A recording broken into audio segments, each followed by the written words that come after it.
From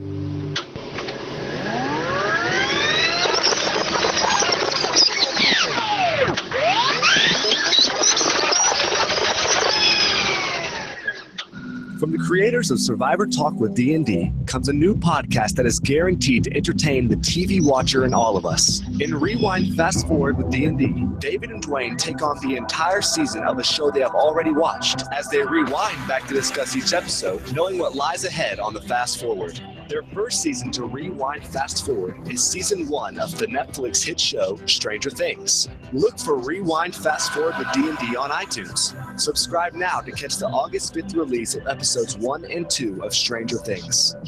Rewind Fast Forward with D&D. Just two best friends talking about a season they love.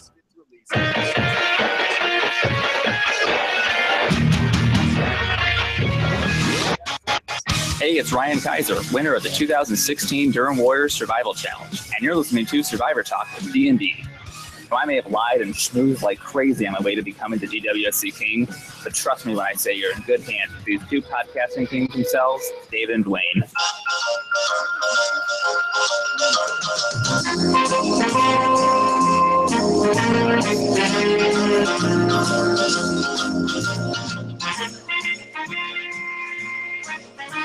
Hello.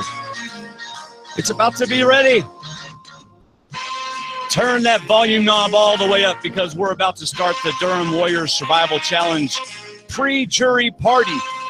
Many of you listened to our DWSC Winner Chicken Dinner episode, so you know how much. Volume knob all the way up because we're about to start the Durham Warriors Survival Challenge. Whose microphone? Whose computer is that? Many of you listened to our DWSC Winner Chicken. Whose microphone is that? So you know how much. Do y'all hear the echo? Whose microphone? Whose computer is that? I think it's David's. Whose microphone is that? So you know how much. It was David's. Do y'all hear the echo? How is it mine? Where is it playing on mine? Somewhere? All this time it was me, I bet. Hold on. Okay, talk. Check 1, 2. It was me the whole freaking time. Oh gosh. Blasted. Is this where we argue like a married couple? Okay, hold on. This happens like so many times. It's all my fault, y'all. I apologize. Okay, now I can hear everybody. I don't want to do all that again. I'll just put it in post. But the look on their faces when they thought they were doing a Stranger Things episode was priceless. I know it was great. The best part is we have them all muted right now, so they can't even comment. Yeah. All right. Here we go. Here we go. Turn that volume knob all the way up because we're about to start the Durham Warriors Survival Challenge pre-jury party. Many of you listened to our Durham Warriors Survival Challenge winner chicken dinner episode, so you know how much fun that was. Well, this group is a bunch of undateable pre-jury vote outs, so we should have even more fun tonight. For those who are new to Survivor Talk with D&D, my name is Dwayne, and I am always here with my best friend, David. Hello, David. What's up, bud? It's a good thing most of these folks are married. I know. You know, or they would have no hope. So. Well, you know, I just was looking through y'all's chat and thought, oh, look, they called each other the Undateables. So I'll just, bring that up. So anyway, just two quick program notes about our main show, Survivor Talk with D&D, and a fairly new show transitioning to a brand new show. So 99% of you are listening to this after we recorded it on Monday night. So with our new episode release schedule, this episode was recorded live for everyone to watch on Monday night and then was released on Wednesday morning at 6 a.m. Eastern. However, as a thank you to our D&D patrons, they had instant access to this episode and basically all day Tuesday. Honestly, it's the least we can do for those who financially support us each month. So, as you heard on the pre-show, our relatively new podcast, Stranger Things, is being turned upside down and transmorphosized, whatever that means, into a newer show, Rewind Fast Forward with D&D. Our new podcast is already on iTunes and already has a full episode in the feed, so go check it out and subscribe. And our first Rewind Fast Forward of a show season will be season 1 of Stranger Things. So look for it the first week of August. David, that's all I got on the show notes. It's all you, buddy. What was that word? What? Transmorphosized. I heard they're going to use it this season. Yeah. And Survivor. Yeah, that's a new puzzle. Yeah. The forget it. I'll just shut up. Yeah. Okay. All right. So we are talking to the pre-jury party, according to Kat Ederson, the Undateables, but we like them because they're incredibly funny. They're very fun to watch, chat over and over and over for hours, because we started a chat with them to let them know about this podcast, and they never shut up, which was great. And they are a fun group. So I'm going to introduce all 6 of them. This is probably our largest podcast I think we've ever done, our largest episode with 6 guests. Have we done more than this? No. Okay. And we're going to start the last shall we first. So I'm unfortunately going to let you know where these people finished. And he knows it's coming in 23rd place. 23rd. Because of a lot of bad luck, a lot of bad shuffling, a lot of bad situation. And this is not an insult, but if you don't know who Mike K is, you're not really in the Survivor community. Yeah, and you don't listen to our show, that's for sure. Yeah, this is Mike K from SoCal, or Mike Kimura. He's on all the podcasts. He does feedback for everybody. He does Facebook groups for everybody. Mike is a 58-year-old super duper ooper encyclopedia Survivor fan. He's from Fountain Valley, Southern California. He's been working for DirecTV for 36 years. He's an IT guy, which is why he got on so fast on this podcast without any hiccups. I also say he's been married for 26 years, so he's definitely dateable. And 2 sons, Nathan and Andrew, and everybody came out to watch. And he even went. What did you do after the weekend, Mike? Because you posted pictures of it. We went lobstering in the bay. On a little, it was pretty cool. A little tour boat, take you out, pull up the lobster traps, see how it's done. Did you get to eat them, or did you just get to catch them? No, we didn't get to eat them. Just get to help bait them. You're basically slave labor on the little tour boat. Gotcha. So you pay to do work. You gotcha. That's it. This will cost you $100. Now get to work. And now you haven't done lobstering in Maine. That's right. Finishing in 19th place is a mom from Boston, Massachusetts. She is a full-time mom of 3 teenagers. A lot of us know what that's like. And she does part-time marketing and consultant and a model. Now, you're a full-time model or a part-time model, Abby? I'm a part-time model. I'll take any job when it comes up. That sounds like me with voice. Well, not any job. Yeah. Oh, I have to have my clothes on. Wow. Yeah, that's like me with my voiceover work. Hey, whatever, just hire me. Yeah. Right. Answer machine for an auto shop? Yep, I'll do it. Yeah, I did that. Thank you. I know. Thank you, Abby, for coming on. It was very nice to meet you. As soon as I met you, I said, you know what? This is a very bright person, fun to talk to. She's definitely somebody we want to have on. Thanks for having me. Then somebody I felt kind of forced to have on in 18th place. From Bangor, Maine. He was a local guy. He runs 3 nonprofit organizations and serves on the board of another. You can tell by his intro that he's glad to be here. He is the morning news anchor on the CBS affiliate in Bangor, which he firmly believes is the sole reason he hasn't been cast on Survivor. What's up, Wayne? Why did you feel like you were forced to have me on? You told me I had to have you on. It was my fault that you got voted out.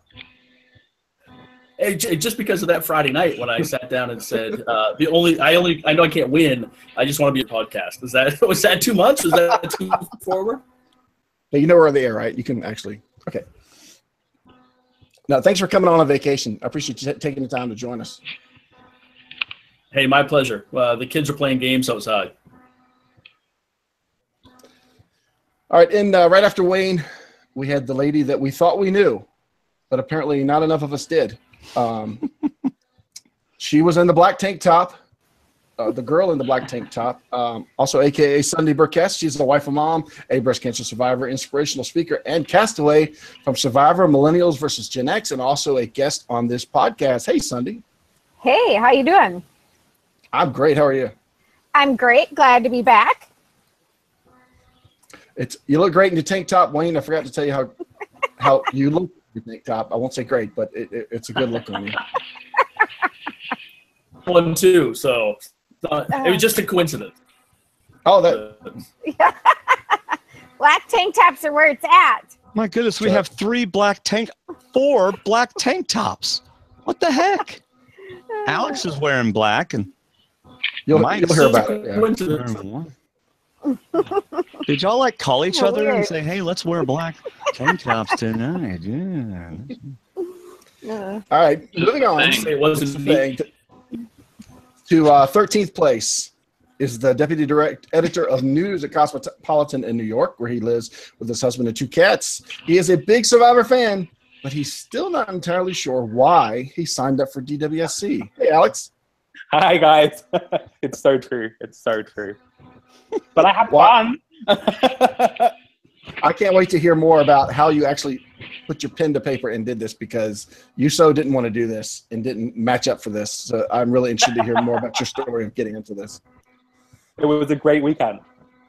Great week. It was a great weekend. And our highest finisher for this pre-jury podcast, right before the jury, he got rocked out, I believe.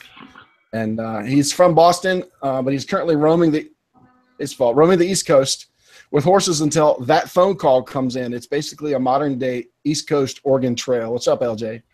What's up, guys? All the way from Cagayan. Can you hear me, or am I got a delay? No, you are there. All the way Okay, from good. Cagayan. You look a little different than you do on Cagayan. Yeah, I'm probably 40 pounds heavier. Yeah, a little more buff, you know. Alex is going, oh my gosh. Oh, that's probably the wrong word, but I appreciate it. No. Oh, okay. But what is that on your shirt? Oh, it is, let me see, I'll get a little closer. Can we get that in there? Girl in TBT. Wait, hold on. Okay. Girl in TBTT. Are we allowed to say what that stands for? Yeah, she knows. All right. Must be about Sunday because she's blushing. Let's start with LJ. She's muted, so she can't fight back yet. Hey, let's start with LJ, and let's start with that story. That came up on Friday? Let's just get it out of the way right Yeah, right let's hear it. I want to hear the story, too. Well, okay, so there's a little bit of the story there. And there's actually only one person that I really told the whole truth about this story. And I'm sure she's listening because she's one of those super fans. Because I didn't really want to blow up the spot, but who knows? I'm probably not going to get a phone call anyways. So going into the game, my whole thought was, I need to get aligned with survivors or I have no chance. So the only other thing I could do is to be as least of a survivor as I possibly can. And I actually went with the whole route that I love the show, and I was like a little bit sour, and I don't even watch it anymore. So that if I was maybe attaching with some of the people and creating some sort of alliance, they might feel more close to me than they would seeing me as like a survivor threat. So I actually went all the way through and was just kind of going with, you know what, I'll just slow play this. I don't know who this is. Because I did tell some people that I don't really watch the show. And it kind of, I guess I got to have to follow through with it. And it actually carried further down when I had went to exile with Adam. And he's like, so you don't know Sunday? And I'm, no. He said, did you watch our season? I didn't. And so I just had to go with that whole thing. And they just kept going with it. So I just went with it. And it was kind of funny. I didn't want to ruin the moment. So wait a minute. Are you saying you actually knew who I was? Oh yeah, I knew who you were. I didn't actually watch the season, but I knew who you guys were. I didn't know John, to be fair. But you have to tell the rest of the story so they understand. The rest of which story? Well, why girl in the black tank top? I'll tell That it. was the whole story. No, but you didn't say that part. Okay, so we're playing a matching game. Oh, I gotcha. These guys that played with us know, but we're playing a matching game, and LJ's far on the other end of the line, and he wants to ask me if something's I have something matching. So he says, "Girl in the black tank top," which was me. And I'm like, in my head, are you freaking kidding me? What do you mean, girl in the black tank top? But of course, I had to act like I was all like, okay, no big deal. And then everyone gave him crap the rest of the time. But I'm just finding out now he actually knew. That's funny. Yeah, there's only one person that actually knows. Well, now everybody knows. We looked at each other after it happened, and did he just call Sunday the girl in the black tank top? We really thought these guys knew each other, but I can attest to you Acorns on Thursday night. LJ told me the same thing, that he's going to play up to try and play with you guys as fans, because you guys knew this game, you knew Maine, you knew how this weekend works, and he was going to try and play up as not too heavy a survivor, but more as a fan with you guys. So that's exactly what he told me on Thursday night in our confessional. So I'm glad he's already started off on the honest foot, because you guys completely be honest here, because there's nothing that can come back now. Votes have already been cast. Yeah, that's the line he shoveled me too, that he was going to be honest and we're going to play together. Yeah, that's what I heard. Survivors, off he goes. Yeah. The problem was I don't think he was the only one carrying a shovel. I think there were some other people carrying shovels out there, and that was part of the problem. In fact, she's playing, I think, Pirate Booty right now, or one of those games. I saw some of it pop up online today. So let's go to Alex. We'll start with Alex and take us back to your day one. I don't think we haven't talked to Dave Holdsworth yet. He's on the next podcast, but we haven't heard much about your group going through the. We talked to the other group. We haven't heard about your tribe on the first Thursday night. What was it like showing up, pulling off the blindfolds, and going into the woods? Well, we were already in the woods, so I was already very uncomfortable. And it was just so weird because we'd been driving around in these cars. We had blindfolds on. We didn't know what was going on. And then all of a sudden we have to hold hands and walk through this wood, and it's uneven. And I'm falling over, and I'm oh crap, I'm going to fall over and drag somebody down with me. And that's how I'm going to start this game. And then they're take your blindfolds off, and I'm staring at people who I know. The first person I saw was Mama C from... And I'm geeking out, but also trying to play it cool. This is actually happening. When blindfolds came off. So who was in your group besides Mama C? So I was Mama C and LJ. Then it was me, Wayne, and Dave. And it was Laura and... How was that? Was it a good group? It was a good group, but I heard a rumor, and I'm going to ask Wayne about this, about who would have been the first vote out if that group had gone to tribal, and why that person would have been the first vote out. Really bad, you guys. Because I stayed at a hotel in Portland the night before the game, and so I was getting a ride from Portland to the game, and because there was traffic problems, my ride was running late, and because I was late, Wayne started this campaign against me, which is so unfair because it wasn't even my fault, and he was going to have me voted out first because I arrived late. Come on, Wayne, I was quite offended. Sorry. But started before you got there because everyone showed up on time to the barn, and all of our stuff was gone through off to make sure we didn't have a band. And then we're blindfolded, and Jess, myself, and Kayla put into a car. Then they shut the door, and the car is sitting on, and it's 100 degrees in there. I think there are bacon people along with us. 3 people. We're waiting on 2 people. We're waiting on Alex. We're waiting on Alex. And I was like, I had male. I don't know if Alex is female, but Alex is the first one we have to vote out because I'm sweating to death in here. This person is late, and so and then they finally open the doors and let us air in there, and then we hear, oh, Alex is here. I'm like, this is much longer. Buddy, I told LJ on the canoe the game that Alex is our first target. Yeah, I mean, in fairness, you got to have a first target. If this group happens to go to tribal, you got to have a name that you don't have to talk about too much more after that. But yeah, Alex is right in the fact that it wasn't necessarily his fault that he was late. But yeah, I heard that the first night. Where's Alex? Where's Alex? Where's Alex? And everybody's sweating in cars, waiting for Alex and waiting for him to show up. So how did y'all do? I'm going to get you guys one more question. I'll start with you, LJ. How did y'all do on the 3 challenges going through the woods, and then I'll get to the other tribe? We actually did okay on 2 of them. The first one we came to was the slide puzzle.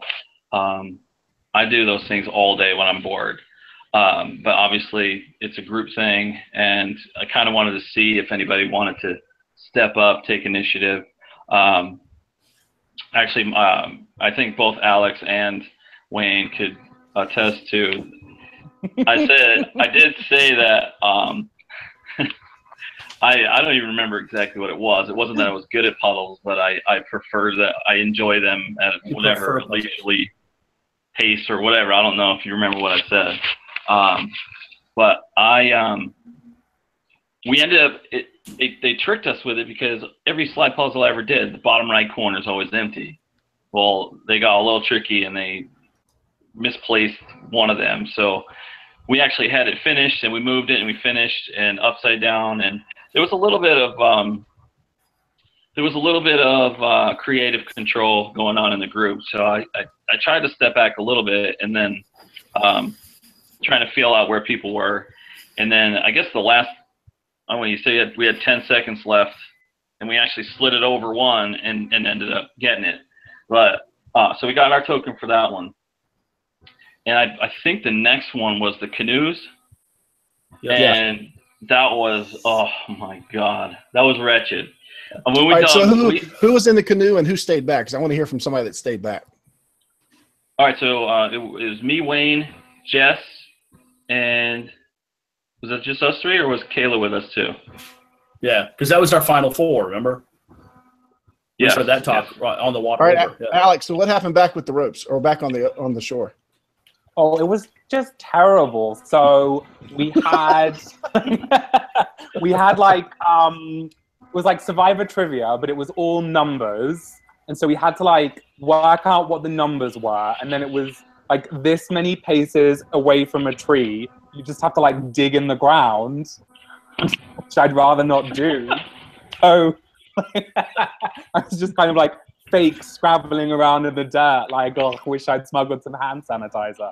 And we just dug for like hours and hours and hours, and there was nothing there. Like apparently there was supposed to be keys hidden somewhere underground, but we could not find any of them at all. It was so frustrating. I was getting really sweaty already, and it was just kind of like, oh. We wanted to vote Alex up. That challenge. It was terrible. So when y'all got back on the canoe, did they tell y'all that Alex is the one that couldn't find the keys? So that was another reason to vote him out? No, I don't think the timer started. No one could find them. Well, they were there. Yeah. So I've been told. I've not seen it either. But I think the whole Blue Tribe swore at me Thursday night saying there were no keys. So yeah. I think we might have got the wrong clue set or something. Yeah, one of the clues was wrong, but we were supposed to tell y'all the math of it, how it worked out so that you got it. And I think Andy did tell y'all, but otherwise. So anyway, but before we get to the last one, let me go to my other tribe, my Mike, Sunday, and Abby tribe. And we'll start with Abby. How was it for you taking off the blindfolds and walking into the woods? It was a little frightening at first. We took a look around the group and we introduced ourselves briefly. And we went around and I recognized Sunday right away. I didn't recognize John because I just didn't. And nobody wanted to take the map that you gave us because you came along with us. So you offered us the map and nobody wanted to take it. We were all like, it's like hot potato. But to jump in and put his hand out and took the map for the first trek. And it was good. We had like a grid trek down. We thought we got lost in the first half an hour. We got lost, thinking that we had passed the first checkpoint. But we made it we finally thought about turning around and going back, but that was ridiculous because David, you were leading us and you were like halfway down the hill, like, come on guys, it's time to go this way. But we got to our first checkpoint and John made the decision to go right to the tarp and flip the puzzle over and all the pieces went flying. And so our slide puzzle suddenly became 14, 15 piece. As production called it, a first grade 14-piece puzzle.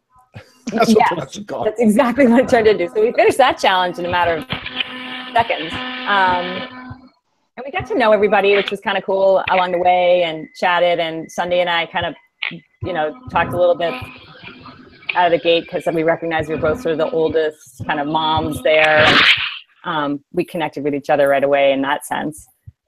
And then, I made a point of sort of talking to people, like falling back and not leading and going to the middle of the pack and way to the back to just sort of have one-on-one conversations with people to just get to know them.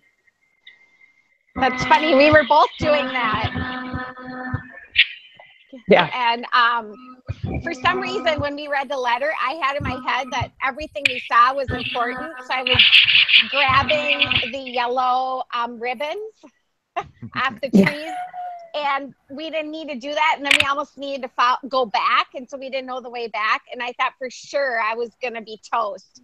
I was like, crap, I made a mistake. I took the ribbons. And Abby, you were like, what do you mean you took the ribbons? And I'm like, oh my God, I thought we needed them for something. I don't know. Because I've listened to other podcasts. It's like every detail is important. So, I almost totally screwed I know. up. I almost dropped you as a friend right there. I was like, what kind of imbecile takes the yellow ribbons off the trees? Well, I didn't think we were going to need them. I thought we needed them for something else. But anyway, I thought I was in trouble. But we moved past that, thank God.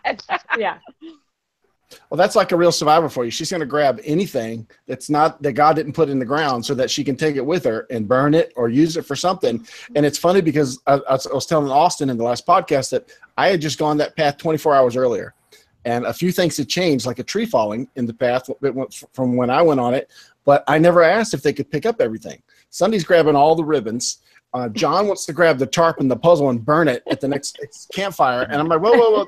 I'm pretty sure you can't burn the puzzle. I'm pretty sure somebody put a lot of time in that puzzle. But we all flipped it over. And Austin was like, I knew it wasn't a puzzle. It was a slide puzzle. I said, you're right, it was. But I looked at Will, the camera guy, and he looked at me. And I'm like, I'm not going to stop him and put it back together for him. I'm just going to tell production letter and take a beating for it. And I did. They said, you let them put together a first grade puzzle? I'm like, what was I supposed to do? John was a smart one to dump it out. But you're right in that when you guys backtracked, I wasn't going to backtrack. I was standing at a yellow ribbon waiting for you guys to see it, hoping you guys would just eventually come back because I was not walking back up that hill over that brick wall to do that. Mike, what did you think when all this backtracking was going on? Well, I thought we had gone too far. We had gone a long way without finding that first task. But I didn't have the map at the time. Dan had the map. So then he showed me the map. I'm looking at this thing. I think, wow, we've gone way past this first task was. So that's why we talked about going back. Then after that, because I had the map in my hand, now I had the map for the rest of the time because Dan didn't want it back. You guide us. Oh, great. Okay, I'll take this map from now on. But now, just shortly after that, we found the first. John found the first task and dumped it all out, right? So then from there, I was the navigator with the map, which, I didn't want to step forward, even though I've done a lot of map with, Boy Scouting and stuff like that. So before y'all got to the next checkpoint with the canoes and the ropes, something I thought kind of important happened that should happen in Survivor. And Austin brought it up last week. And it was right after we got out of the woods, we got to almost a path where you guys had to take a left, but you couldn't find the next ribbon.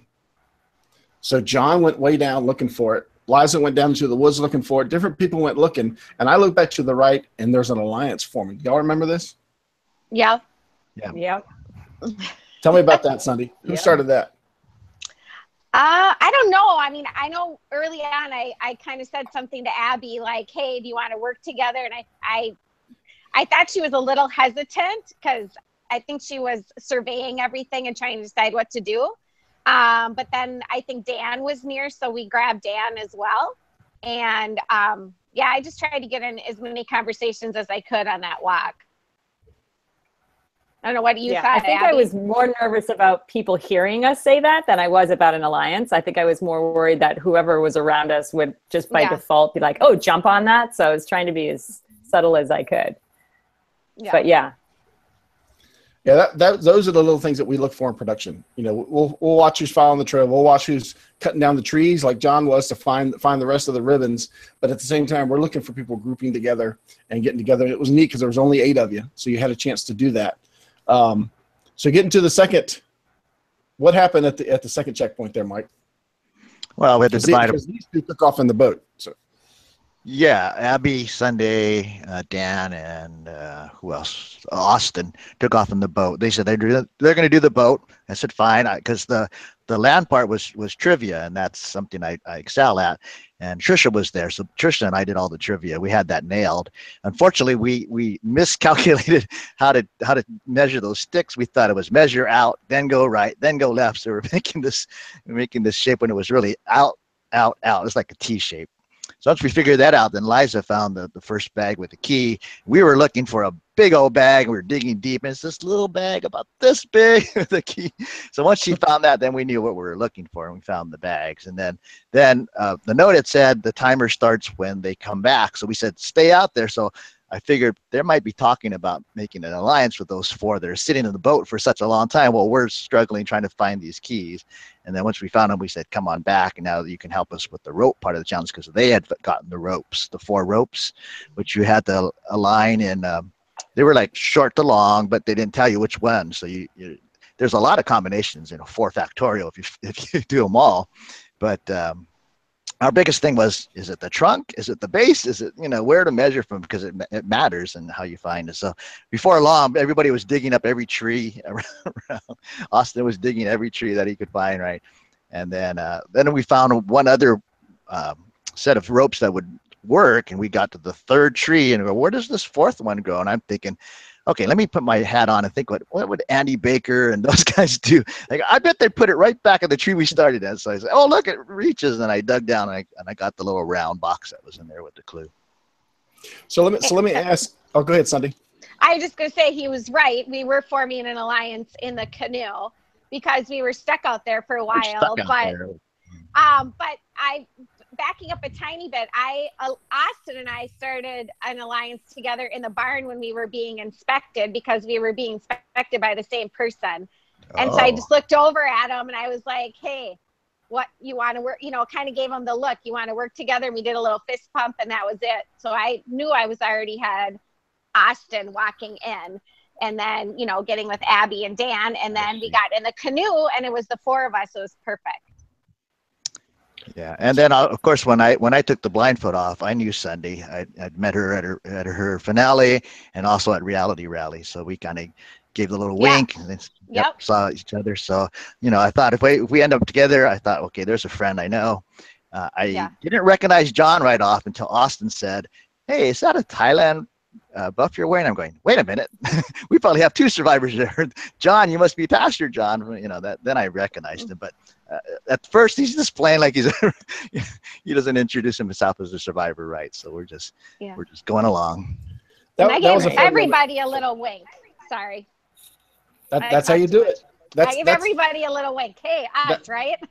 That's a Sarah strategy. Sarah said she had like 19 alliances on day 1, so that's how you do it. So if there's any survivors out there that don't recognize other survivors, just saddle up to Mike. He can tell you who the other survivors are if you get stuck out there in the sticks. And that was one of the reasons why we left him back on shore, because I knew talking to him that he had a lot of survivor trivia stored in that head of his. So leaving him on the shore was probably the best thing we could have done to get through that challenge. And Trisha was really good too. I mean, Trisha actually had Trisha too. Yeah. Mm-hmm. So at that point on the map, there were some things on there that weren't necessarily part of the checkpoint. So you Wayne and LJ and Alex, if any of you guys ever held the map, did y'all happen to notice this one extra dot that was on? It was right around this rope and canoe checkpoint. No. I never touched the map. I didn't see the map. I had no one even waved it near me. I have no idea. I actually saw a couple X's, and if I do recall, I do remember seeing a dot, but being that the map was by no means any sort of scale, I wouldn't even be able to tell you where that dot might have been. Yeah, there was one on the way. I was talking about it last week from the first checkpoint. I think it's from the first to the second checkpoint. There's a long walk. Because like Mike said, there's a long walk to the first one, but there's kind of a long walk to the second one. The second or third one are within earshot of each other. But to that second checkpoint, there was something up in the woods hanging from a tree. Yeah, I didn't see that. And the day before I walked through, it's a sack that had a big blue square painted on it. And you couldn't miss it. And apparently Will and I practically missed it on the second day because the wind had turned it. So it was just unfortunate that it just kind of blew in a way that it was hard to notice. But there were other things out there on the maps just for future players. Read those maps really well. Well, we were complaining that our little tags were light green and they looked just like the leaves. And the only person that could see them really well was Abby. We called her Eagle Eyes Abby. Totally. Every time I complained about the yellow colors, I just stood there and looked at them because there's nothing I could say. Yeah. But it was true though, right, David? I don't know what you guys are all colorblind. They were not hard to find. Yeah. They were yellow. They were so bright yellow. They were yellow for starters, not light green. Maybe you weren't looking for the right. So both of you get past the log puzzle. You get to that point, and then we get to Stump Corral, where you're brought in, and apparently the super tribe that Steve Helling likes to call his group because he's listening. I'm going to pick on him, who got there like 2 hours before everybody else, and then the Yellow Ribbon tribe came in, and then Alex and LJ and Wayne's tribe came in last, and there was no race to first to last. But as soon as y'all got there, this was your first chance to look at the other tribes. Wayne, I'll start with you. What did you think of the other tribe? Did you recognize anybody? I recognize Sunday, recognize Adam. Really about it. I mean, I kind of recognize Susie a little bit, just because, but I couldn't remember her name, and I had no idea who John was. I was like, "Who's wearing a Survivor buff? Who's that guy?" Yeah, and then I didn't know anybody else in the cast. I didn't know any, and I thought we had been like on a staggered start. I didn't realize we all started at 2 p.m. because everyone was there waiting like, oh, finally, you guys are here. Did we do something really wrong? I know we wasted a lot of time digging for those keys, but yeah, I recognized those Sunday. And, I think I didn't recognize LJ, but I didn't really know who they were. Like I couldn't remember what season. So so you guys probably dug up the keys and reburied the keys with what you were burying because they were apparently they were kind of small. Probably. What about you, Alex? Did you recognize anybody? Oh, I recognized everybody. I knew who everybody was. I just didn't want to say so. I have a really good memory for faces, so I immediately recognized Sunday and Adam and Susie, and I knew who John was, and nobody else on my tribe knew who John was, and I was trying to tell people, and nobody was paying any attention. So I was kind of just like, screw you guys, I'm not even gonna bother anymore. Huh.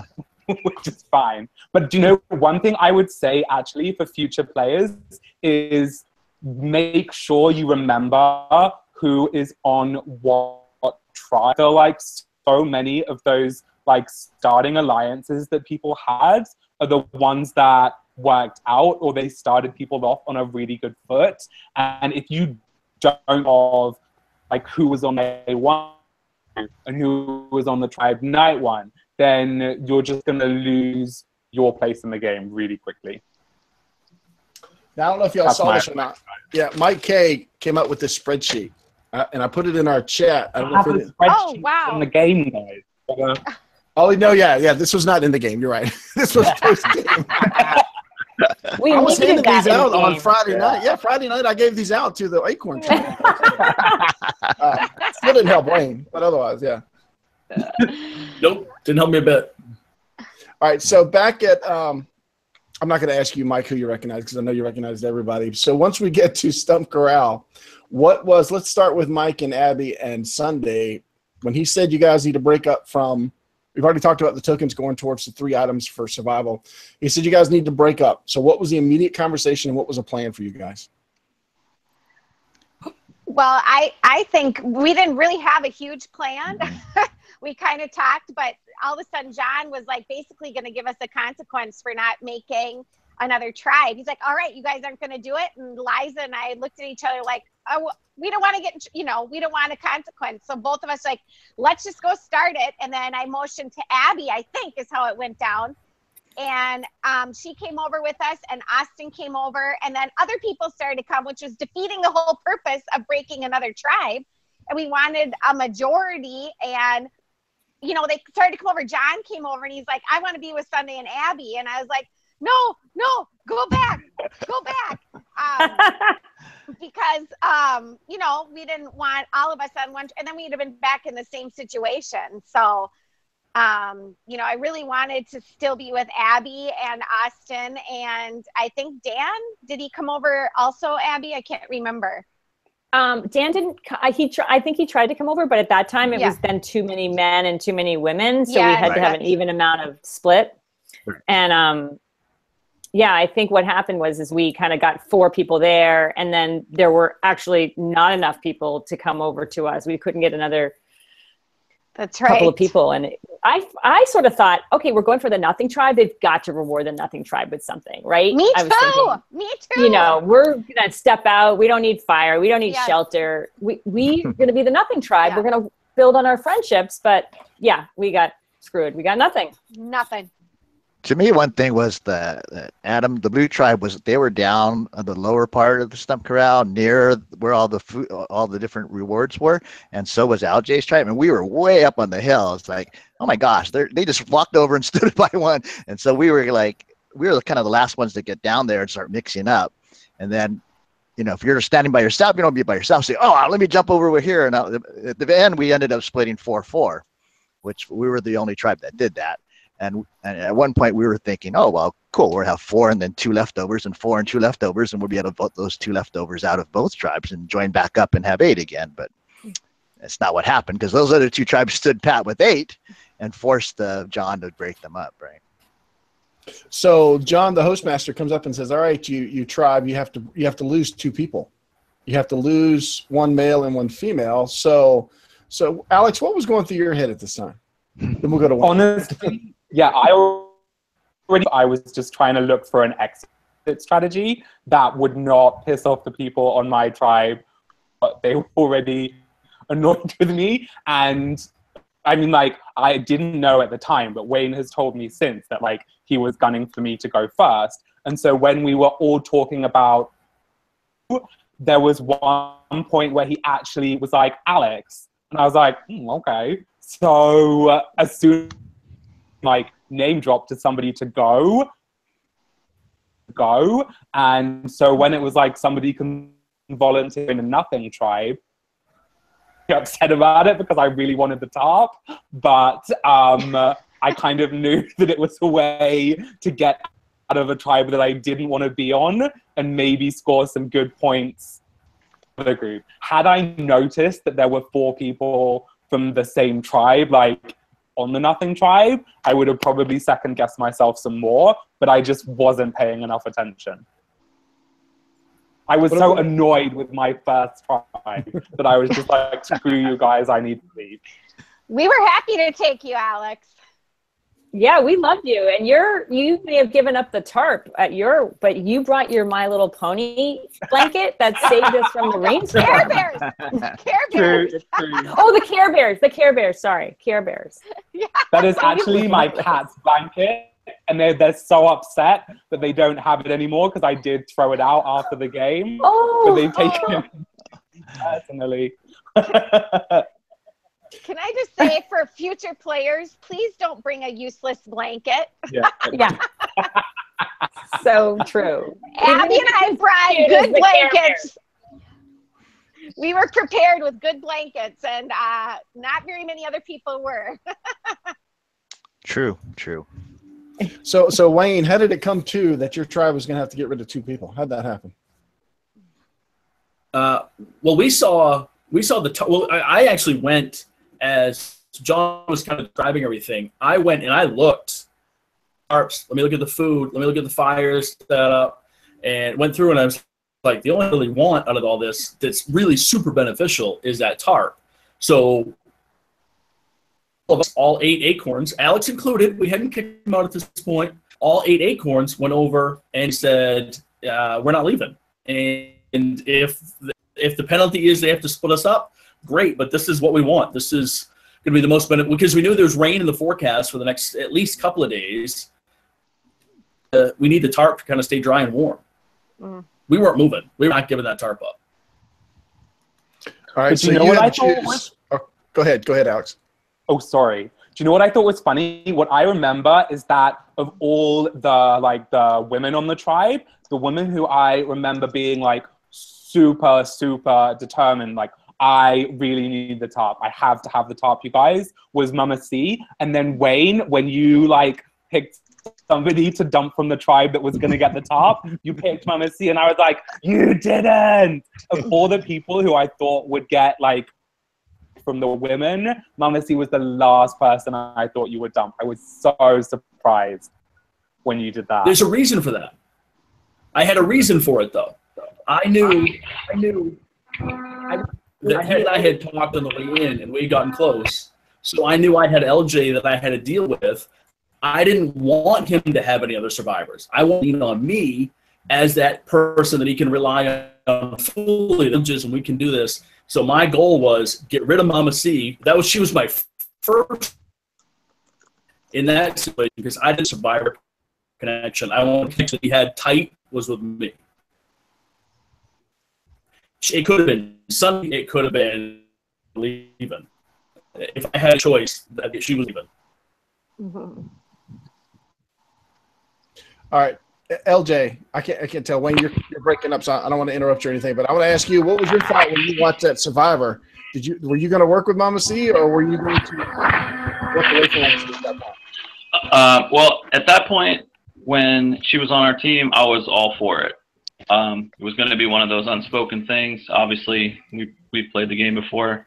And the only chance that I thought that I ever had a chance of even making it to anywhere in the finals is if I have other survivors we're playing the game with. Because I thought, these guys are just going to stick together. I got my chance. I blew it. So we're going to get rid of him. So in theory, I was very in tune with when Wayne made that move, I knew exactly why he did it, because there was no really other reason other than, okay, he's aware of the co-survivor thing, and unfortunately, that played a part in his demise at a certain point in the game, but we can visit that at another point. But one thing I am pretty shocked at is that how nobody else went to the tarp. I don't know why, like, the whole squad didn't just stand on the tarp and say, let John figure it out. Instead, we walked to the tarp, and everybody else just kind of dissipated. And I'm just glad I wasn't the person that had to make the decision drawing that blue acorn. Wayne, do you still got that blue acorn? No, I think I threw it. Sure of making it. And I know Missy hated me for it, and I wanted to get rid of her Saturday morning because of it. But that on. But I didn't. All right, so let's start with I'm gonna start with LJ and Wayne. So still got you guys on here. That night at camp, I had the pleasure of talking to y'all's tribe. What was going on that night? Did anybody sleep? What was going on? Wayne, I'll let you talk first, buddy. About sleep? You want me? Well, it started because we got tarp, and it was. I don't know if anybody looked at the shelters. Huge. We had and wrapped it with the tarp and had enough to go the whole length of it. We had enough. We all stood up and then had enough that we could lay down ground too, so we weren't sleeping on the ground. We were completely dry and warm. We had a door. Thing was fantastic. So we had a great spot, and then we started making fire that night. LJ, when we all climbed into the teepee to stop for the evening as we've been making fire. I don't know if you want to talk about that or not, but we were making the fire, and when we all went in and laid down, it was me, Jess, Laura, Dave, and LJ. They were kind of, so they kind of got the worst spot of it all. Cold. But yeah, and we laid there for a while until our handler Dan left and our fire making abilities. I'll let you any gaps I filled in there about all the tarp. I mean, I didn't people take that tarp. I mean, it was huge.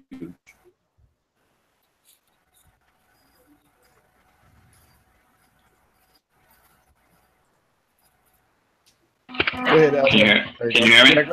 Yeah, go ahead. Okay. I did want to say something because obviously through the course of the game, most people heard us yelling acorns and why we are acorns and how that actually came about.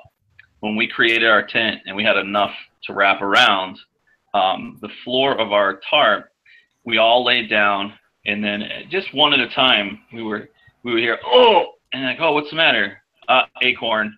And it was just underneath us. So it was like hitting all these pressure points, and it just kind of grew into that as our safety word and made a joke. And we actually had a great connection. And it just turned out to be actually a great night, especially being that we eventually did get a fire started, and it started raining. So we were in the lap of luxury as far as Survivor concerned. There you go. What about you, Mike? How was your tribe? What was going on with your tribe that night? So the 4 from the original were Trisha, Dan, myself, and who else did we have? And John. But then we inherited Susie and Carolyn. So we ended up with 3 survivors and 3 non-survivors. So we're looking at each other going, well, we have the 4 from the one that walked in, but it's also 3 survivors sitting there. And also because I've worked at Reality Rally a lot and other events, I had been Mama C's handler at Reality Rally. So she came right up to me and said, you and I, we're good, right? I go, yes, we're good. I wasn't sure we were good, but I'm going to tell her we were. We were the fire tribe, so we had flint. So we spent a good time looking for tinder and trying to make fire. Several of us took turns. We got it going a little bit, and they would go out. And so eventually John was making the best sparks. We had John do it, and then Susie and I and Carolyn were feeding it, and then we stoked it into a big fire. And we made this roaring fire. And then as soon as our handler disappeared for the night, we pretended to be asleep. Then we went up and we stole wood from the yurts and made this gigantic bonfire. So we were really warm, and Carolyn was actually happy to be with the fire tribe and not under the tarp, because at that point it wasn't raining. So we had this big giant bonfire, and we had a really nice camp. We had 6 stumps to sit on and an extra stump to put your legs up on. And eventually we burned those stumps before we went back. And the handlers came in the morning. They go, you got to put that fire out. And we can't put this fire out. Look how big it is. So the fire was good. We all sat around, told stories. And then eventually people would get tired and pretend to go to sleep, and they'd sleep for a while. And then usually Carolyn would get up and try to stoke the fire, and then somebody would pop up, because if somebody's up, you got to get up, right? So that went on all night long. For me, I made my bond with Trisha. I was really close to her, and I told her, I'd like to go to the end with you if we get back together. And she said the same. I don't know how she actually felt, but that's the bond I made that night. And let's see, what else did we do? Susie brought a lot of contraband. she had matches she had smuggled in her bra. And we didn't use them. We said, no, we have to play fair here. And I don't know if she eventually used them anywhere else, but she had sewn 2 blankets together, which she then ripped the seam apart and made into a sleeping bag. And she had chapstick, and she had all this other. I was like, whoa, did anybody search you? What the heck, And some people call that cheating. I do, and I didn't want to be involved with that. I go, so I'm going to vote Susie out if we get a chance here. So what happened at the one thing I didn't like was the fact that we had 3 survivors, right? So I didn't get to meet anybody new. I already knew Dan from walking in, and I already knew Trisha. So there's only me and Dan and Trisha and 3 survivors, right? And I actually ended up, I actually ended up with 3 survivors in my next tribe too. So. All right, so let's go back over to the Nothing Tribe for that Thursday night. Okay. Well, one thing I remember is Alex saying, we went to get water or something, me, Liza, and Alex, and he's like, I'm so happy to be with you. I was on a Broy tribe, and I'm not Broy. And I was like, oh, we'll be happy to take you. We spent probably 3 hours trying to start fire, which we never got started, and just reminded me of my Gen X days of no fire for 6 days. Yeah, but you had flint there. No, we didn't have Flint for like 5 days. Oh, okay, all right. Yeah, no, so, we were, yeah. Yeah, but anyway, we built a shelter, and yeah, a really good shelter, I might add. Very good shelter. I was very excited about that. It's very proud of that, actually. Yeah, and it was fun. We had Austin and Sunday and myself, which was like our original, and then we gained Nixie, Alex, and Liza.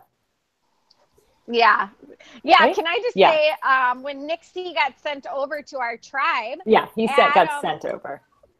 Adam came over quick and was like, "Hey, take Nixie. You can trust him and work with him." And I was like, "Okay," and fell for Nixie working with us and trusting him 100% at that point, based on Adam's 10-second conversation with me, and that bit me in the butt. I know. I was going to say, he's in the chat room if you want to talk about Nick C. He's in the chat room, so feel free to say whatever you like about him. Oh, okay. Excellent. Well, here we go. Let's lay into him now. No. No, I love him. He's got those dimples, but I really based my trust of him on what Adam told me. And so I didn't question it from there on, and I should have. When we were sleeping on a slant and poor Austin's face was getting like directly into a tree. So in the middle of the night, we had to get up and all shift the other direction so that Austin wasn't eating a tree all night. That was fun. I thought I won the prize for the sleeping arrangements because I got to sleep next to Alex, who was by far the most, the one with the most padding, I should say. I probably had the least body fat of the whole group on that one. So it was really nice to use him as my blanket. How about for you, Alex? How was it? I was miserable. I was so miserable. It was. I really liked the people, but just like the actual survival experience of doing all this stuff from nothing was just, I hated it. I remember at one point, Abby or Sunday, it was one of you guys were like, "Alex, can you go and get some like birch trees shavings?" And I'm like, "What is a birch tree?" I didn't even know what that was. What is a birch tree? Like, all of these trees look exactly the same, and they're all wet. That was pointless.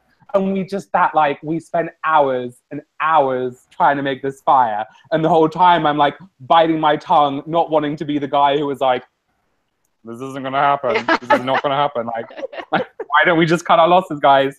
You were a trooper, though. I will say you hung in there a lot longer than I gave you credit for.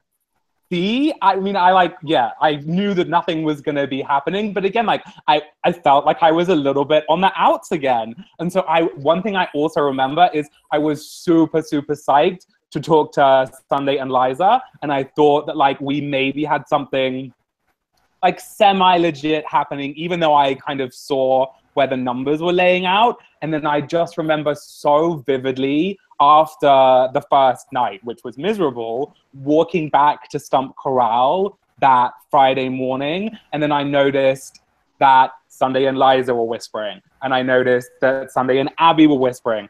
And I noticed that Austin and Liza were whispering. And it was like all of these pairs from the initial four. And then, oh crap, Nick C is also whispering with them. And I was like, oh, I spent all of this time pretending that I knew what I was doing, and it didn't even get me anywhere. So by the time we got back to Stump Corral, I was like, I'm in just as bad a spot as I was when I was the first try. I literally just wanted to throw my hands up and be like, just let me leave. I was like, I cannot catch a break. Alex, you know what? You thought that, and every time I was talking to people about numbers, I would say, I have Alex. Like, honestly, I kept thinking that once we got back together, I thought we were together. I was like, we got Alex.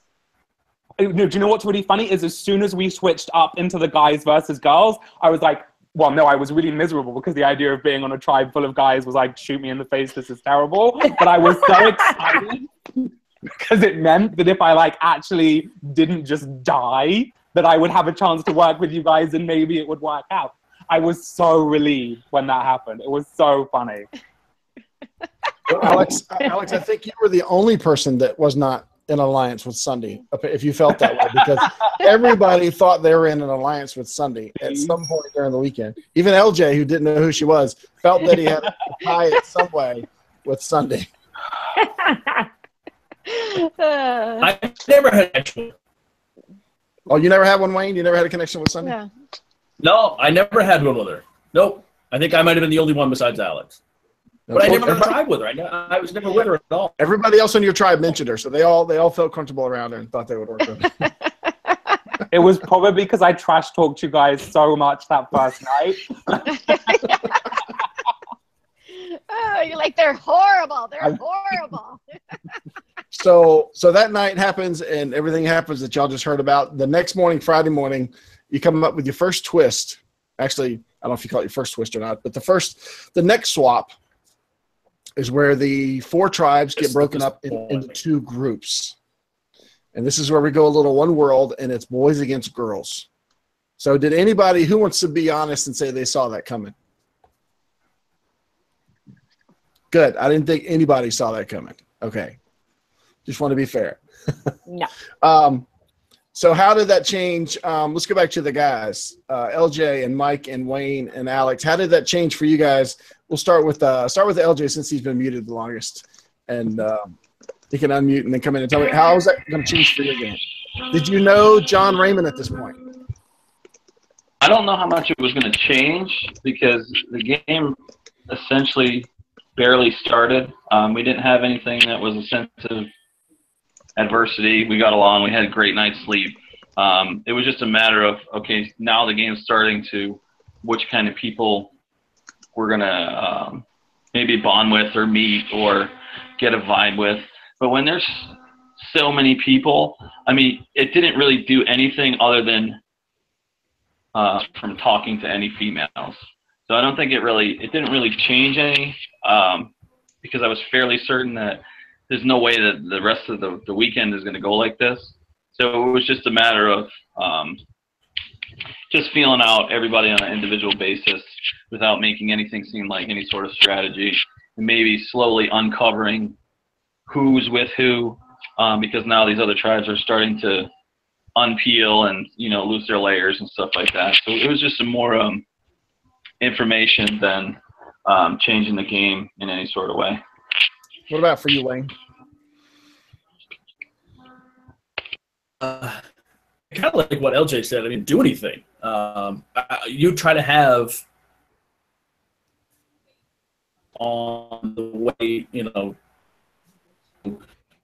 try to pull someone standing next to someone, because literally in a circle, no one really deviated.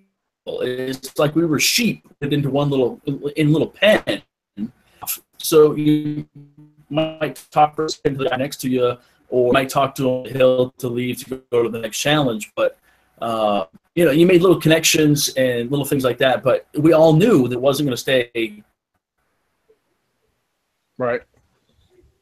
How much do you invest into this? So that was one of those things that we kind of looked at. A chance at that point that I made a really good connection to C,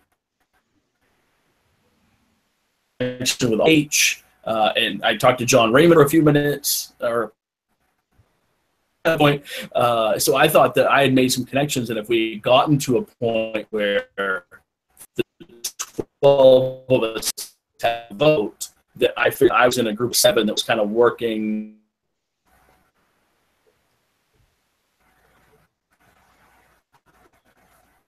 All right, so I'm going to leave. I'm going to talk to Wayne offline and talk to him about his connection. But let me go to Mike K. How's it for you going into this swap?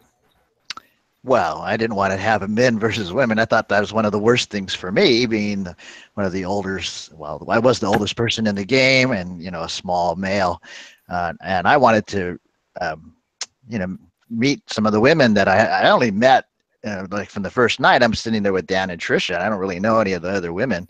And I was hoping that Friday was going to be a time that we'd have some tribes to do some bonding and make some alliances, and actually play the game. Instead, we're just basically playing games all day Friday for what ended up being a hot dog without a bun reward that we eventually won.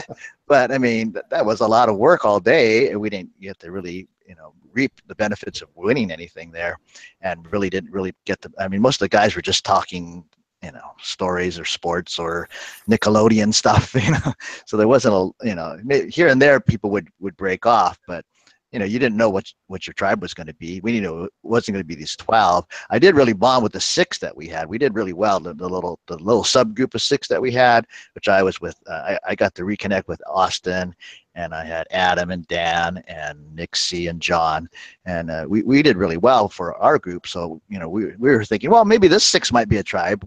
But nah, that can't be, right? So we were thinking this is not going to be a tribe or anything like that.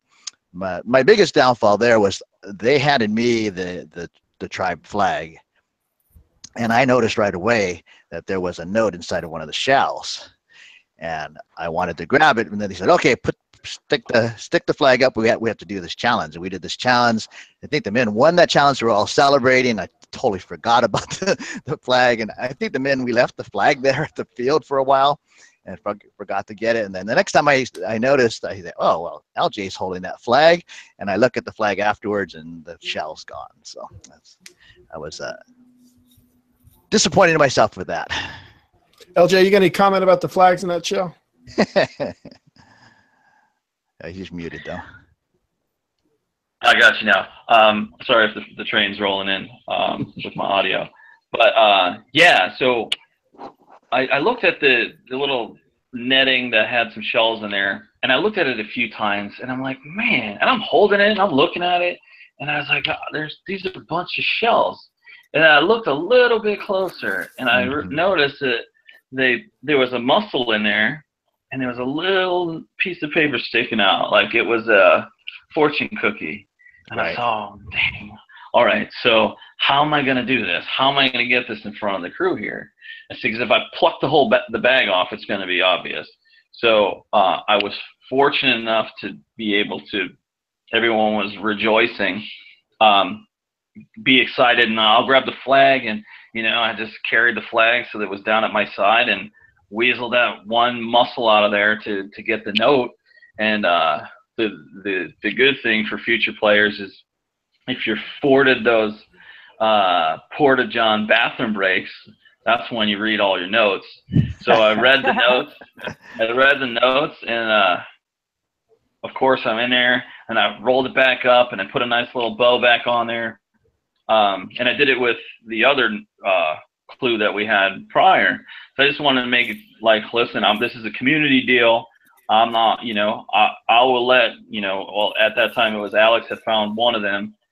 So I'll let you read this to the group. Meanwhile, I already read it, and I knew, I was like, this is no advantage to me. This is only for the group. So I don't want to eat it, throw it away, lose a challenge, and go.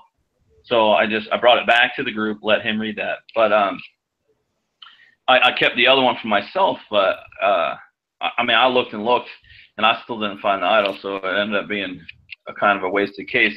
However, Mike did blow up my spot to the group, which had he came to me on a private level and said, hey man, I know there was a clue in there, let's do something, I might have done something, because he would have put me on the hot seat. But instead he went to the other 2 members of my alliance, I don't know actually if it was more than 2, and said to them, I think he's got an IDO clue. And I was like, oh God. So, I played it off that, like, at what time, at what point can I find a clue? And, I just went on this whole routine. At that very second, I was like, okay, Mike has to go, because he put me on that spot. But unfortunately, that's the only reason why that panned out that way. Gotcha. All right. So Alex, going into that group where we divided up one world style, men versus women, I want you to remind everyone that has not had the privilege of hearing your confessional the night before of what you said, why this was not the game for you. Do you remember those things that you said? I'm pretty sure I just said that, like, every possible thing that was happening in the game was why it was not the game for me, because I just couldn't do anything. I don't remember mentioning anything specific, because it was all just so miserable. But I think I was particularly probably uncomfortable about the thought of it being split guys and girls. I don't know if it's funny, because that's definitely something I had thought about before the game started. I didn't think it would actually happen, but I think when I was running through my like personal worst case scenarios, that came up. That did come up, but you also mentioned water. You mentioned mud. You mentioned running. You mentioned anything that has to do with other than sitting in a chair and being on a computer, you are not comfortable with, which is why you still couldn't understand how you decided to do this game. And the reason I bring this up is right after we switched to boys versus girls, we go right into a challenge. And I think you clicked off 4 of those things in the first challenge. Right? No, literally the only thing I could do was the sand pit. There was no option for me to do anything else. It just wasn't going to happen. So then I did the sand pit and I was like, oh, good. Like, this is great. I have a little bit of sand under my fingernails. That's unfortunate, but I think I can manage. And then the mud pit is just this like gargantuan, like poop, stinky pile of death. And we all end up having to dive in it. So I'm just on the edge of it like, no. So, but everybody else is so gung-ho about it. So I'm just on the edge, literally picking up the same small piece of mud, smushing it, putting it down, then picking it up and moving it back again, because I just did not want to get involved with anything else. But I knew I needed to make it look like I was doing something. But like my sleeves kept falling down and I was like, oh, I'm getting like poop mud on my sleeves. And it was on my pants. And I was like, I'm going to have to sleep with this. It was just like, honestly, that was probably the single worst challenge experience or anything. The smell of that mud pit was just like things had died. They died a long time ago, and then like they were smelly when they died, and it had just gotten worse over time. It was just so horrible. And then people are like jumping in and out of it with their shirts off, and I'm like, what is wrong with you people? We don't even have showers. Like, how are you in this mud pit with your shirt off? I was like actually just thinking that I mean, that was when I really knew that I was not ready for this game like so many other people were, because there was no way I would have waited. But I think before even lunch, you were swimming in the pond. Oh, okay. I will say I do love swimming. That was my one kind of like hidden skill. In a clean pool with lots of chlorine, yes. That is true. I did once like touch the bottom of the pond and I was like, oh, get me out of here.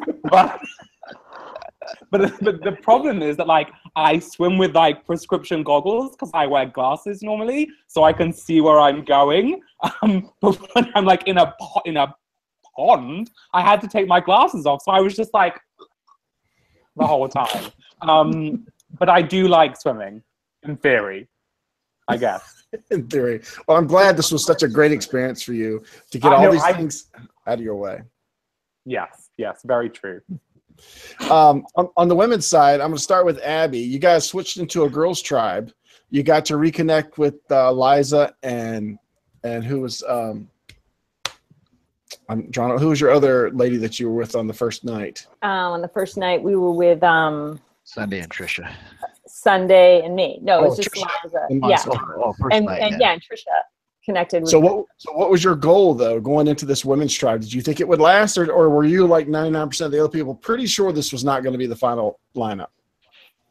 I was pretty sure it was not going to be the final lineup. I didn't expect it to last as long as it did. I really thought it would be just for a couple of challenges, but I was excited to see Trisha and Liza, and also connecting with Katie. I just felt like, I could get to know her a little bit. So gravitated to that. I'm not a huge fan of an all-female thing anyways. I tend to kind of talk shop a little bit better with guys right out of the gate. And but there really actually wasn't an opportunity to chat with the girls because Mama C dominated our alone time by these ridiculous word games and sing-alongs, and it drove us all nuts. And I'm like kind of a puzzle person, so of course I wanted to solve the thing, but at the same time I was like, please stop this now, because you're gonna just drive me crazy, and I want to be able to talk with people and get to know them. Couldn't do it. So we just sat in like a kumbaya circle and played the name game. Oh, it was just as frustrating for me to stand there and watch y'all do nothing but play this picnic game, which I really didn't care about either. But seeing the smile on her face and a few others' faces, as in we're all going to stay together, nobody's going to walk off. When you guys finally did walk off, it was like send up the balloons. We got action going on. Sunday, what was that like for you? Well, I was like, I got to talk to people. This is stupid. I mean, I wanted to figure it out too, but I needed to get away with people. And Carolyn had stopped me on the path and was like, survivors together to the end, right? And I was like, yeah. And I walked away. I was like, no, because I wanted everyone to think I didn't want to work with the survivors, which is true. I mean, I wanted to get to Adam, was really all I cared about as far as the survivor went. And I'm like Abby, I'm not about the all girl alliance.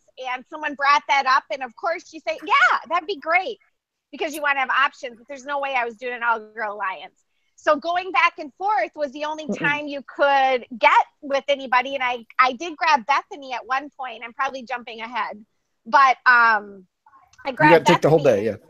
Yeah. I grabbed Bethany and was like, hey, who do you have? She's like, I have Katie. I was like, well, I'm working with Abby. Let's put something together. We have people on both sides. But I think I got away with Liza once to the porta potty to talk. And yeah, I didn't like sitting there for sure. So what was it like, Wayne, being with all those men all day, wanting to talk strategy? What was it like over there? It was frustrating because where the girls were, it was a little more flat and open space where they could kind of pair off and get away, I think. And we literally were at the bottom of a hill underneath two trees in a rainstorm, and no one was going anywhere.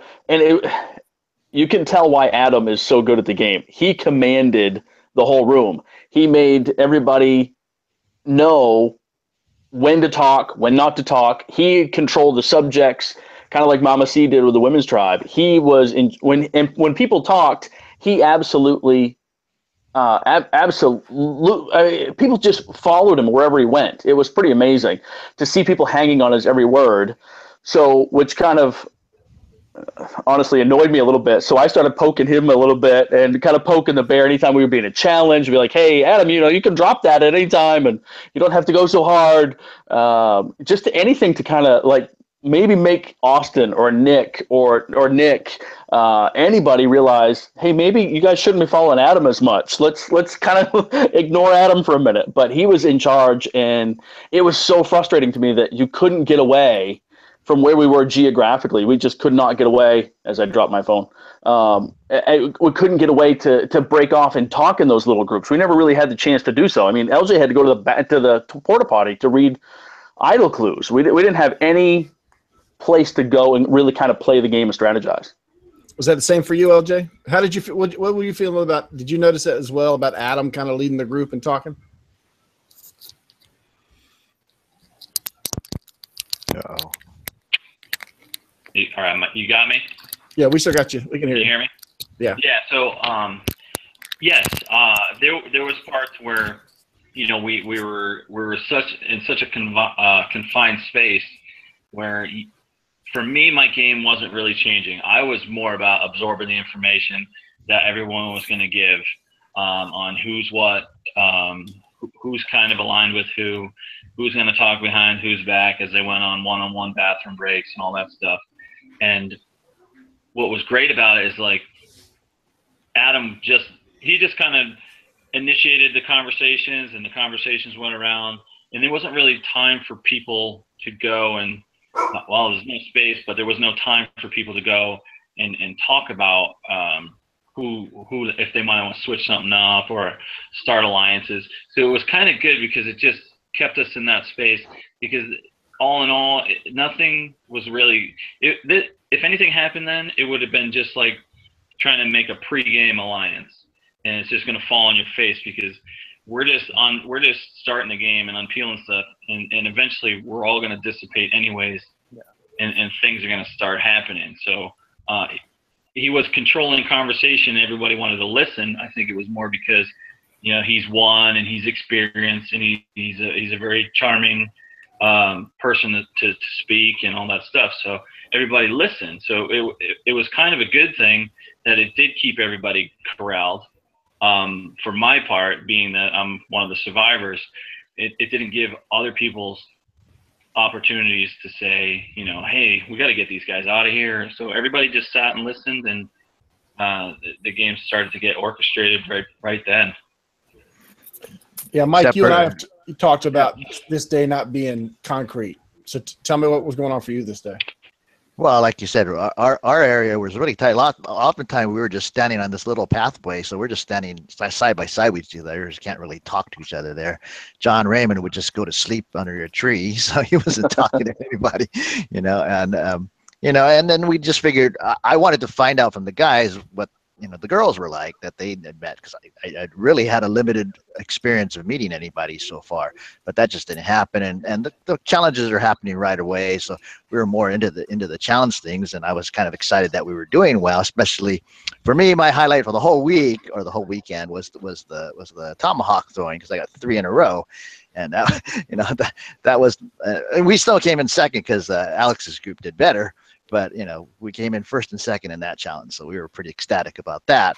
But, all these other times we should have been looking, I know that one of the challenges had a clue underneath the board, and, we just weren't paying attention because you're just so laser focused at doing these challenges. All right. So, Alex, you were on a tribe that you didn't feel a part of because they were going to vote you out for being late. You got moved to another tribe where you kind of fit in, but you felt like you were on the outside the next morning because they were all talking without you. So then you got put on a tribe that you didn't want to be put with, in the men's tribe. And now you have to spend a whole day with these people in a game that you really still don't know why you signed up to play in the first place, as you smell like a mud pit that died 30 years ago. Okay, how was your Friday, Alex?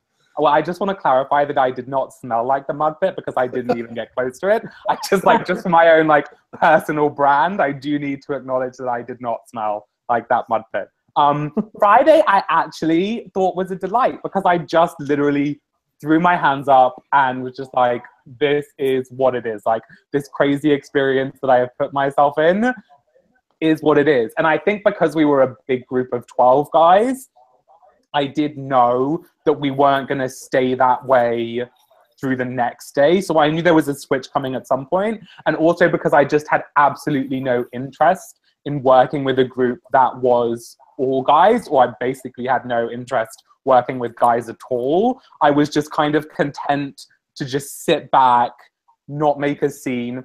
And like the other guys were saying, because we were in such close quarters the whole time, I kind of just felt like I could let other people do the talking, let other people out themselves. I think it's so interesting that everybody else has said how much of a leader Adam was. I loved Adam. I thought he was a delight, so charismatic, such a great person to talk to in a one-on-one situation as much as in a large group. But how anybody could have come away from the guys' tribe on Friday and not being like, gosh, we really should boot Adam first because he is playing this game like no other, is absolutely crazy to me. And especially when I'm getting a little bit ahead of myself as well. At the end of the day, when we were on the sad hot dog reward, I was promised a cheese plate. I was told there would be a cheese plate on that boat, and I still resent the fact that there was no brie. As soon as I was told there was a cheese plate, I was like, Alex, you're going to get a slice of brie and everything is going to be okay. And then there's this Nike red hot dog. But as soon as Adam left the boat, I was like, well, somebody's going to say, we should vote out Adam first because he is going to run this game otherwise. And the whole boat ride, nobody said anything. And because, again, I just didn't want to lead the guy. Well, I wasn't going to lead the guys, but I didn't even want to work with them. I didn't want to be the person to say that. But it was the most glaringly obvious thing to me the whole day. I also enjoyed throwing the axe. I very much enjoyed throwing the axe. It seemed to have been one of the more popular challenges. Does anybody have anything else they want to share before we get to the pick'em, to the school? Well, it just on the whole day of Friday, and I don't know if anybody else felt like this too, but it really felt like we had 6 hours of the game taken away from us. Like we couldn't strategize, we couldn't form bonds, true bonds in the game. It just felt like we had 6 or 7 or 8 or however many hours it was just kind of ripped away from us to play the game. I would agree with that totally, and which is one of the reasons. Wayne, I thought you had a bond already. What's that? I thought you already had a bond, buddy. I needed others in case you backstabbed me. That's the thing. I feel like for the people who'd made those really strong bonds on the first day or the first night, that second day was like a godsend, because all they had to do was like give somebody a sneaky wink or like thumbs up after a challenge. But for people who were looking to switch things up a little bit, it was just kind of like, today is not going to be the day that's going to happen. Like when I found the clue in the challenge and gave it to LJ, it was me kind of being like, LJ, I would really love to work with you, but I can tell you think I'm kind of an idiot, and that's okay, because I am, but I'm happy to be your idiot, like if you need one. But like, I felt like that was the only thing I managed to do that whole day that even potentially could have achieved something strategically, maybe. Well, it was a tough one. When you did that, I wish that you said something, because the problem was that when I picked it up and I took it, nothing was said to anybody. So then I'm holding this like stick of dynamite where I could have thought that you were telling everybody, hey guys, just so you know, he has a clue, and it's just a matter of is he gonna just hold on to it? Is he going to show the group? So I got to the point where I actually got to go to the bathroom and read it, and I was like, okay, this isn't going to help me anyways, so let me just share this with the group before it's too late. But I wish you had said something, because it was an unsaid thing where I know that you were with or you ended up being with the other tribe, but I felt like we would have been able to get you back in an alliance of some sort, because we started at the beginning, or be able to figure out what it was, but you didn't say anything. So I was like, oh damn, I didn't know whether you were giving me the wink or you were telling everybody else. And unfortunately, I've already been in a situation that cost me $1 million where I read the wrong way. So I had to just go with, okay, we need to out this. I'm going to let you read it to the group, even though I already did and I knew it wasn't going to help me. But I wish you said something initially, because I would have never shared that with the group. And there would have been probably a small chance that Pastor John would have even had it, because we would have just went and got it ourselves. Or you could have told me. We could have gotten it.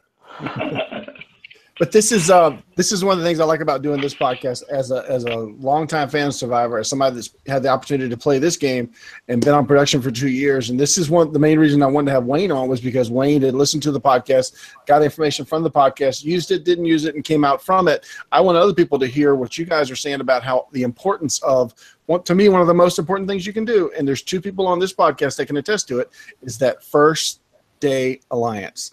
Alex has already said it like 8 times, and Sunday and Abby had that first day. I don't know if it's the Blonde Mom Alliance or what it was, but it's the first day alliance those 2 made, and me and Will saw it coming, and it didn't take but like 30 or 40 minutes when those 2 are off by themselves, grabbing arms, making small conversation. And like Alex said, it's that relationship that you never have to talk again.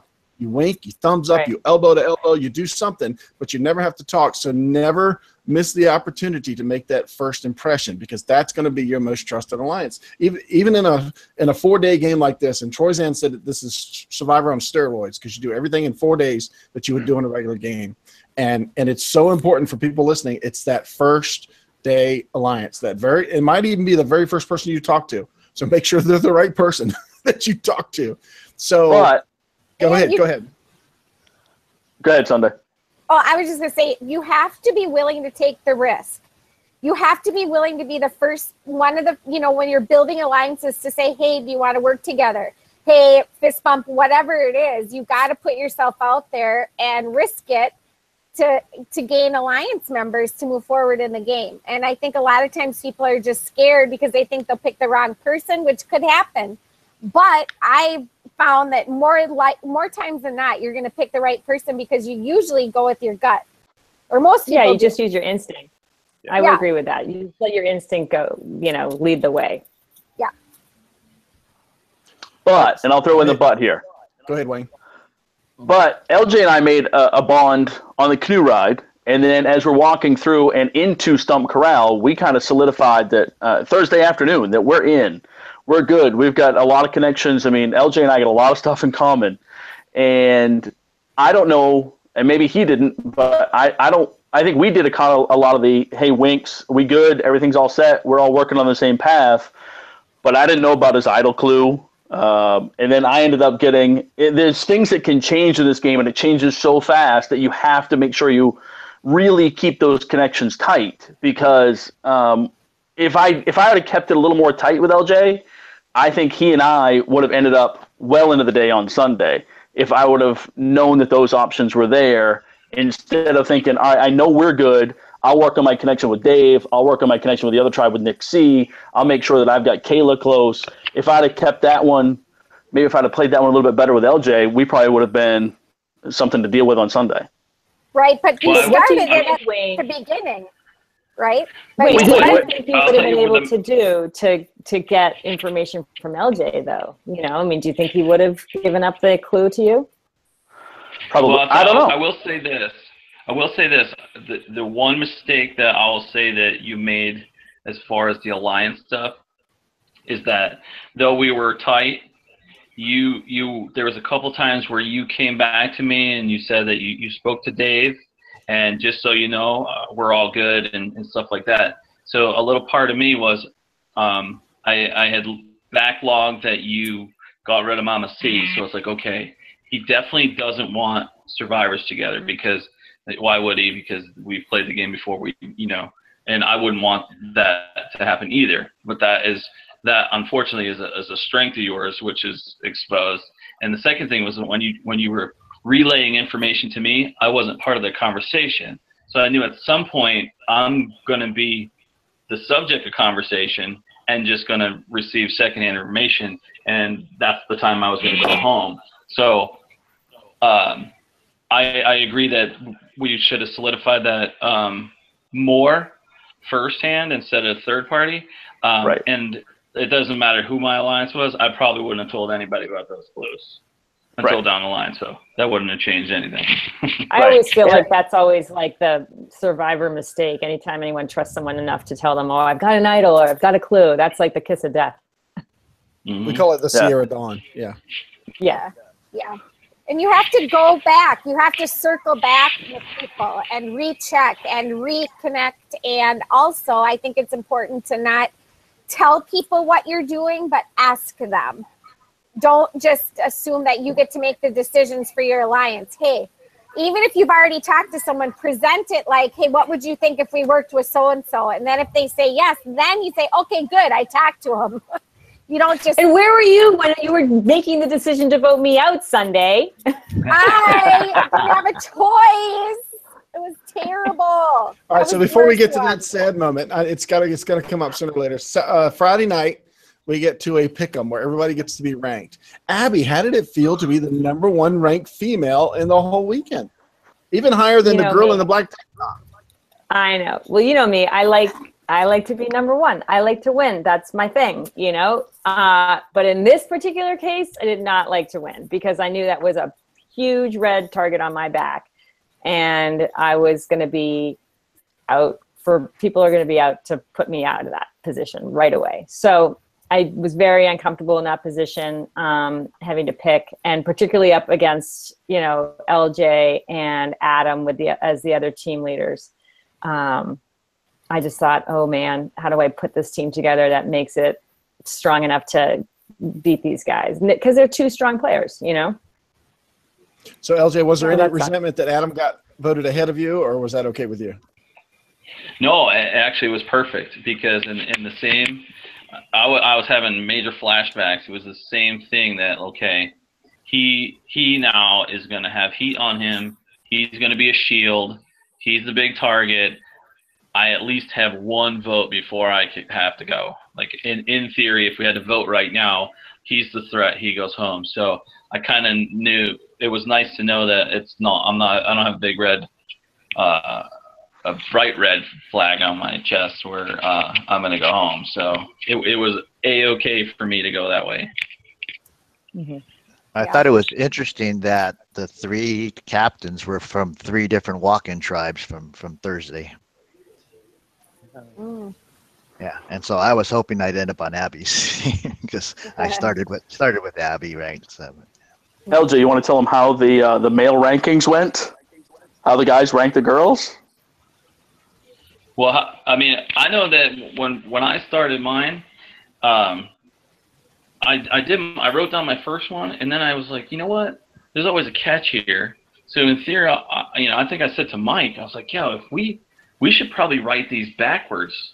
And then I was like, you know what? We don't have to put our names on this. So for me, I just, I kind of did a couple upside down. I made Mama C12 and put a couple in order, and then I just filled in the blanks and handed it in and let, fate. I mean, I don't know. I'm not sure if you did it, if you ranked a certain way, Wayne, but mine was, I was more on the theory that we gotta kind of flip flop this thing. Yeah, well, it was also tough because we hadn't met 4 people. Each of us hadn't met 4 people. Right. So, LJ, Wayne, Dave, and somebody else. I hadn't even met them. So, I mean, I couldn't even, before there were 4 guys on there, I couldn't even rank. Yeah. Yeah, because I kind of overheard your conversation, LJ, of maybe we should mess with the rankings a little bit. And I think I put Jess, Kayla, and Laura as odd numbers. So thinking if odds and evens end up together, like all odds, males and females, or all evens. So I was thinking if I can end up 3, 5, 7, 9, and I can end up with my 3 that I want, I'm in a better situation. I think I put them 1, 3, and 5 on my rankings just to kind of see what I could do to kind of mess with the numbers a little bit. Mm-hmm. Wow. See, this is good because next week, or actually Thursday of this week, John's going to be on.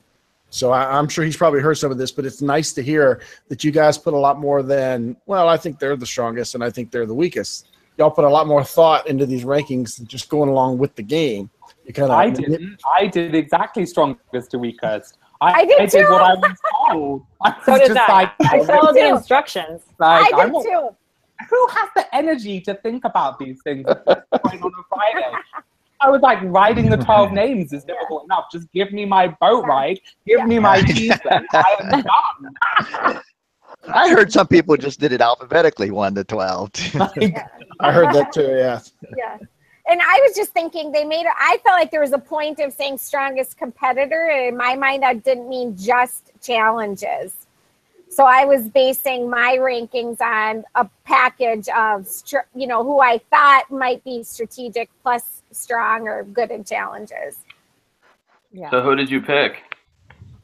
Who did I pick? For what? Your number 1. I think I put Adam number 1. And then I think I put... I'll remember that. Write that down. Hey, that's because you called me girl in the black tank top. Remember that?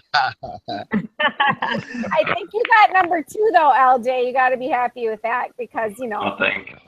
Adam's my buddy. I'm the guy in the black tank top now. The guy in the black tank top. Yeah, Adam's her buddy. She wanted to put the biggest target on him. So she was trying to do him a favor.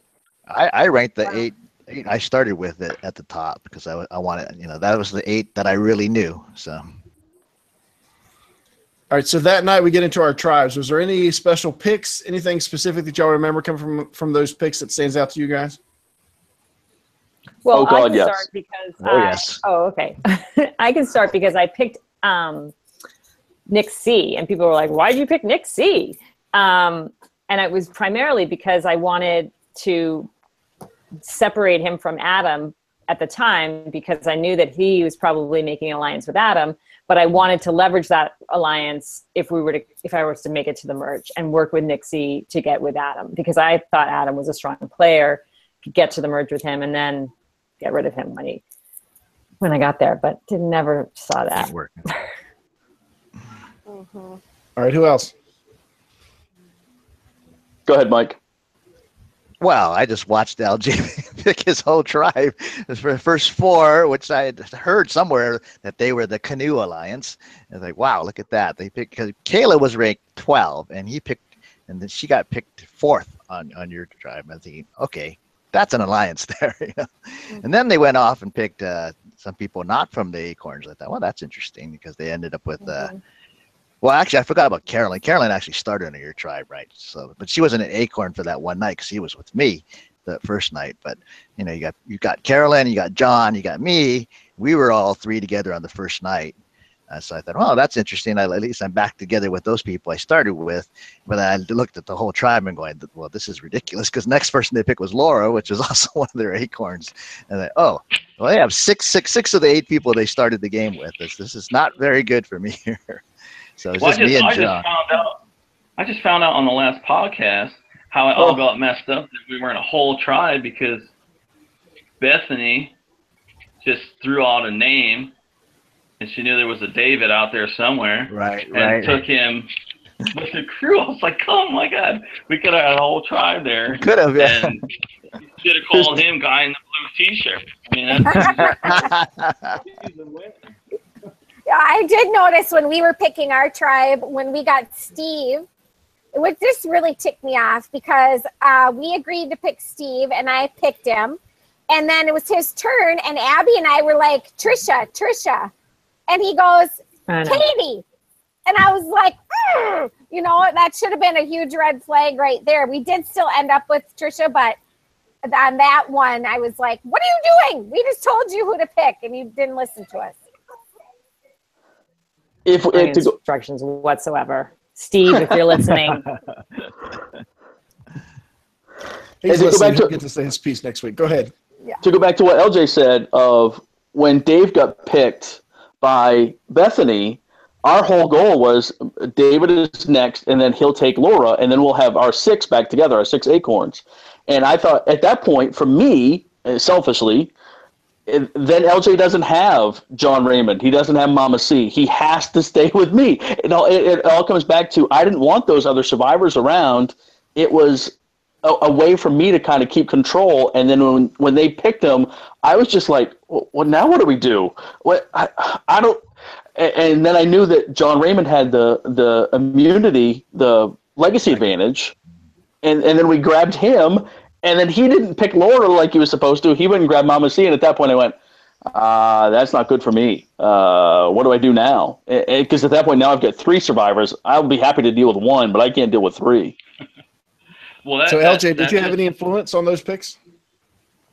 Yeah. Well, that is the beauty of this game is that it is Survivor on speed, because that very second that she threw out David, that was now the game changed, because now I have to now shift my game to where does my end game start to begin? And I knew John had that. I'm pretty sure John had that legacy advantage at that time. Right. And we had just a very short moment after he woke up from one of his naps on the tree where I was like, hey, kind of bumming. And we had just a small thing. And I said, okay, we got to make that change now. Now I have to shift into, I need to build some sort of survivor alliance if I want to move forward. Now, if these survivors go somewhere else, I push my role to be a support system and a shield.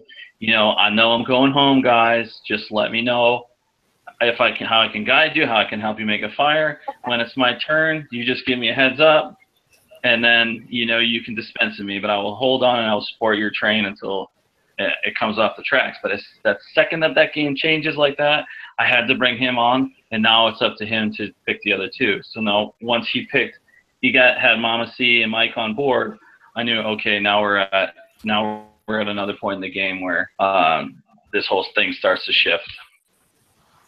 Well, I think that's interesting you say that, LJ, because I kept telling people, no one's going to let me win. No one's going to let a survivor win. You should just keep me around because I can just kind of help and I can be a shield for you. Adam, we got Adam that can get voted out, and I kept saying the same kind of stuff. Yeah, no one's going to let me win, guys.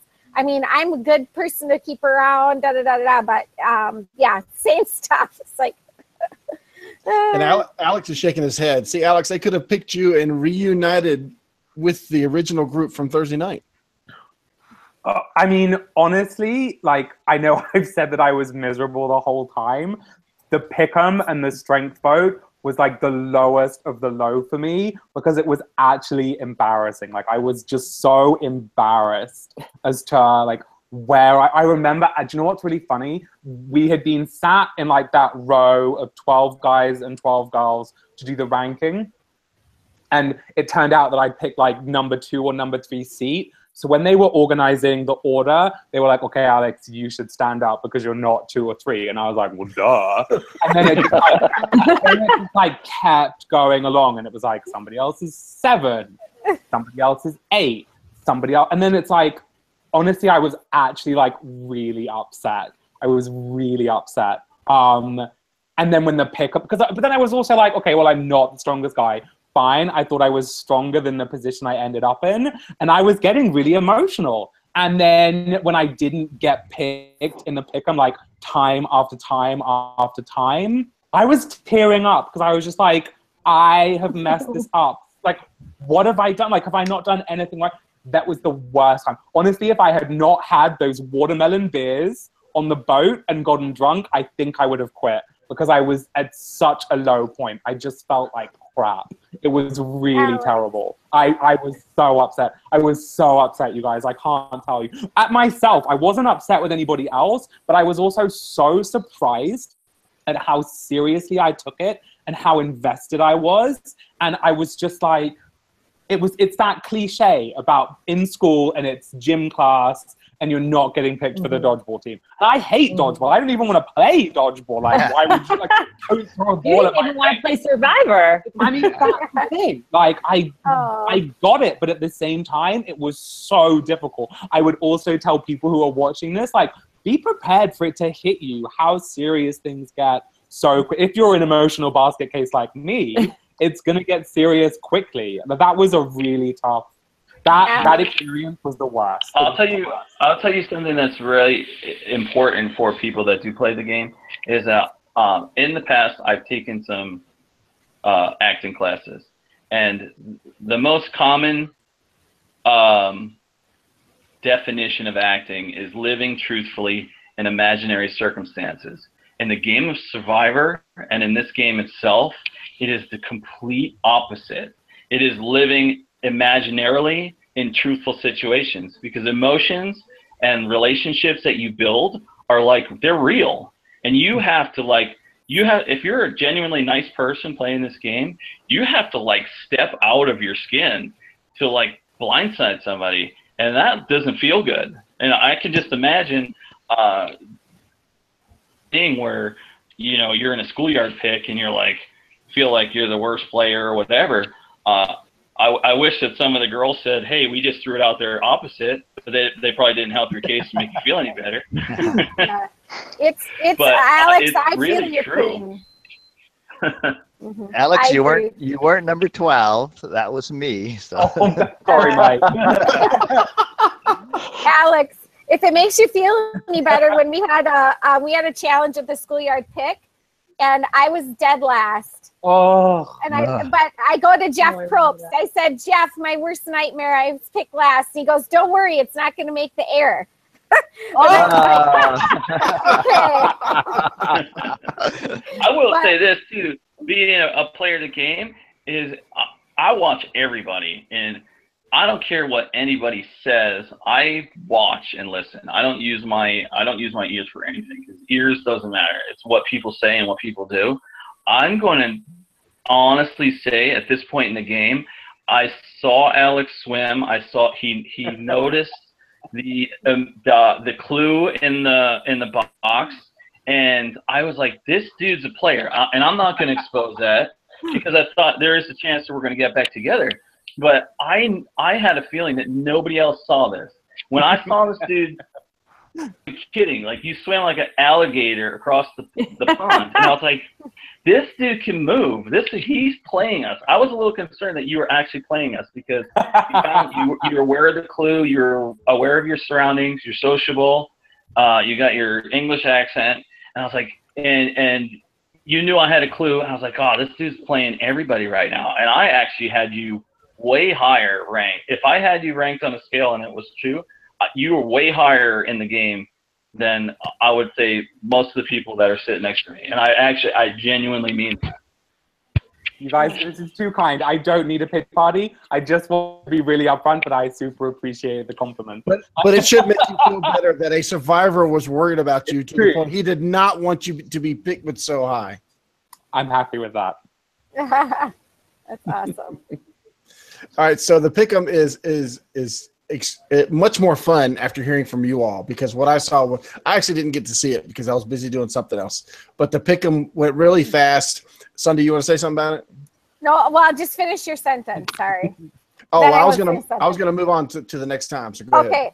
Okay, we'll move on that. But a minute ago, LJ was saying how, you know, those of us that are nice people, we have to step out of ourselves to blindside people, right? It's not like our normal thing, except if you're Steve Helling.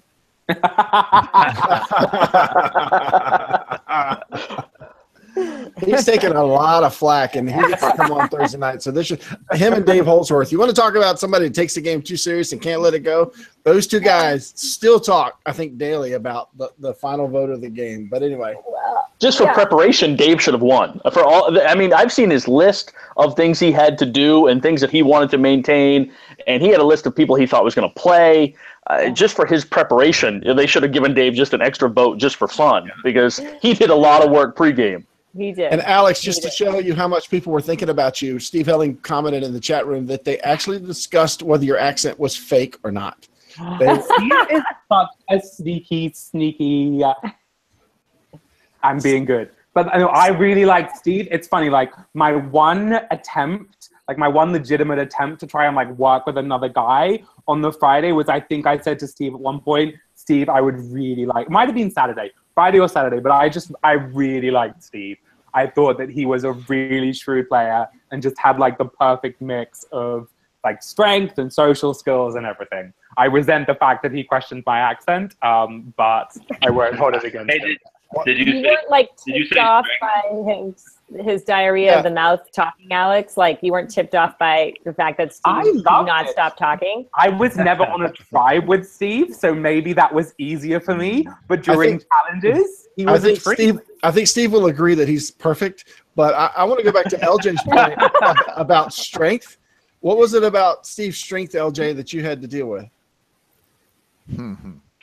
That I had to deal with? Or did you have to deal with it? Was it really a challenge for you? No, it was. We're talking about the log challenge, I assume. Yeah. Yeah. No. When I realized that everybody was being a bully and everybody was picking on me, I was like, okay. Ooh. I was like, okay, here we go. Deep breath. I was like, let's see how long. It was like a personal challenge to see how long it could take for me to like eventually hit the ground, because I was like, our guys and girls, we started out, we hit a couple, and then they weren't hitting anything. And like, I swear to God, these other two tribes were legitimately like Larry Bird, LeBron James, Michael Jordan, like swishing them. And I was like, dude, this is, oh God. And then I was like, this is killing me. I was like, okay, come on, God. And then there was a couple times where they were like lucky enough where they hit the string and they didn't get it in. But that was like the hardest part. When it hit the string, it like pulled me and it kept dropping it. So I tried to tell my team, hey guys, and I didn't want to tell the 14 other players, if you hit the string, it's like tugging us so that we go down. And unfortunately, like nobody heard me. But we got like five, six in a row on my squad, and I was getting there. And then I heard like a little like wince, and it's like, and I heard Steve say, "Hey, come on, guys!" And I was like, "Wait a minute!" And I looked over, and he just had like a little grimace in his face, and I was like, "Oh my God!" And I literally looked at him, and I was like, "Nope." I was like, he is not going to beat me at this. And then we hit a couple, and then I see his things. Come on, guys! And he started to panic, and just instead of just I don't know if it was keeping cool or what. And then his little thing hit some grass, and I was like, yes, I can't even believe it. I mean, I still can't believe that I hung on that long. I got a good laugh. Yeah, because I think you had told me that night we talked, and you talked about how you try to get your tribe to throw it at the rope. Just throw it at the ropes because it shakes the arms and everything. And I happened to watch the video about a week later, and sure enough, John Raymond runs up and just stares for a minute like he's at the free throw line, and then does this beautiful high arcing softball toss right into the middle. Didn't even touch the ropes. He just took his time, and I could see you over there wanting to scream at him to just throw it at the stinking ropes. And yes, that's I've never seen for a few years. I think that's the first time I've heard panic in his voice. And I got to tell you, it was fun for me. I really enjoyed it because he's so calm and so perfect, as Alex said. He's such a competitor, but that was the first time I heard a scream of panic come from Steve, and I can't wait to ask him about it on Thursday night. Well, that is the challenge where John got the legacy advantage. So he didn't have it when you picked him, but he got it during this challenge when you ran to the far log pile. Yeah. Yeah, what happened with that, Wayne? I thought you were heading there. Oh, I was there. Yeah. And Austin ran right by it. Yeah, we got the note, and we knew where it was in the furthest log pile. And I said, "All right, I'm going to sprint, and I'll get there." And I was in front of everybody, and I could kind of feel over my left shoulder there was someone close. And I don't know if I glanced back, but when I got to the log pile and I hit the log pile, and I noticed out of my left eye, Austin goes sprinting by. And I'm like, where is Austin going? And he told me later he thought there was another log pile further that I had stopped too soon. And so as I'm kind of glancing around, I see that Austin's there and he's gone by, so I don't have to worry about him. I reach down to grab it, and out of nowhere, someone with the Inspector Gadget go-go arms, John Raymond, reaches in and snatches it out from underneath me. I'm like, how did that happen? I beat everybody here, and I still don't end up with it. And so I reach in and I grab it at the same time he did, and I look and like, oh, it's John. All right, he's with me. And so I let it go, and there's another way that my game died is when he ended up with walking off with that one. That's kind of your theme for the season for this season was he's with me. Because nobody, I guess, was with you when it comes down to it. But that was your thought going into the week. Yeah, thanks. Appreciate that. Yeah. Just want to give you a hashtag. Hashtag for Wayne is he's with me. So. He's with me. I'm good. I don't have to worry about that anymore. Loser. So, hey, LJ, why don't you tell them about your hand method? Because that was really what won it for you, I think. All right. So, I mean, I'm a guy that's like kind of into science a whole bunch, and you prefer science. When I prefer science, yes. So when we took the ropes, it's kind of weird. When I was in Boston, I used to have lobster traps, and when we used to pull up the lobster traps, we used to pull them up a certain way. And it wasn't like pulling like a tug of war. We had our hands overhand and basically made a couple fulcrum points where we were kind of adding pressure to. It's hard to explain, but I had my hands over the rope, and my little handler guy's like, "Hey man, I don't know if you can do that." And then I was like, "Oh," and then John came over and he's like, "Oh no, you're good." And then I was like, "Oh shit." I was like, I don't want the other guys to see what I'm doing, so I turned them back over. So Steve was kind of looking at me, and I was like, oh, okay, I'm ready to go. And then he said, all right, now ready to go. And all I did is I turned my hands over, and I had them wrapped, and I literally just sat there and waited.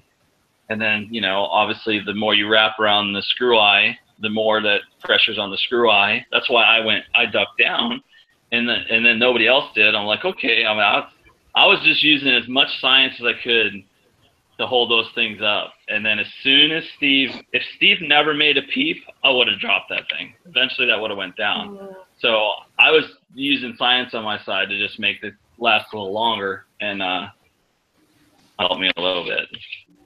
You should run in the Brains tribe then. Yeah, that was awesome.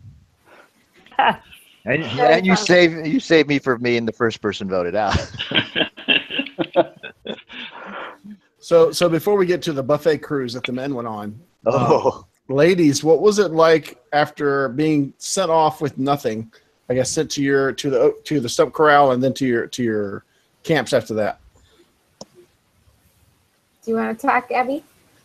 Sure. So we were really disappointed we didn't win that challenge. But after learning what the reward really was, when dry hot dog with no bun, we didn't really care so much.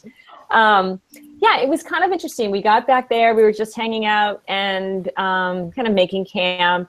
And then suddenly, you know, our handlers were like, don't you need water? You need some water. Would you like to get water? And we were like, oh, okay, sure. So we went to fill up our canteens, which was totally in a different place where we would normally be filling up our canteens. So we followed our handlers and we got down there and we got paired up with some other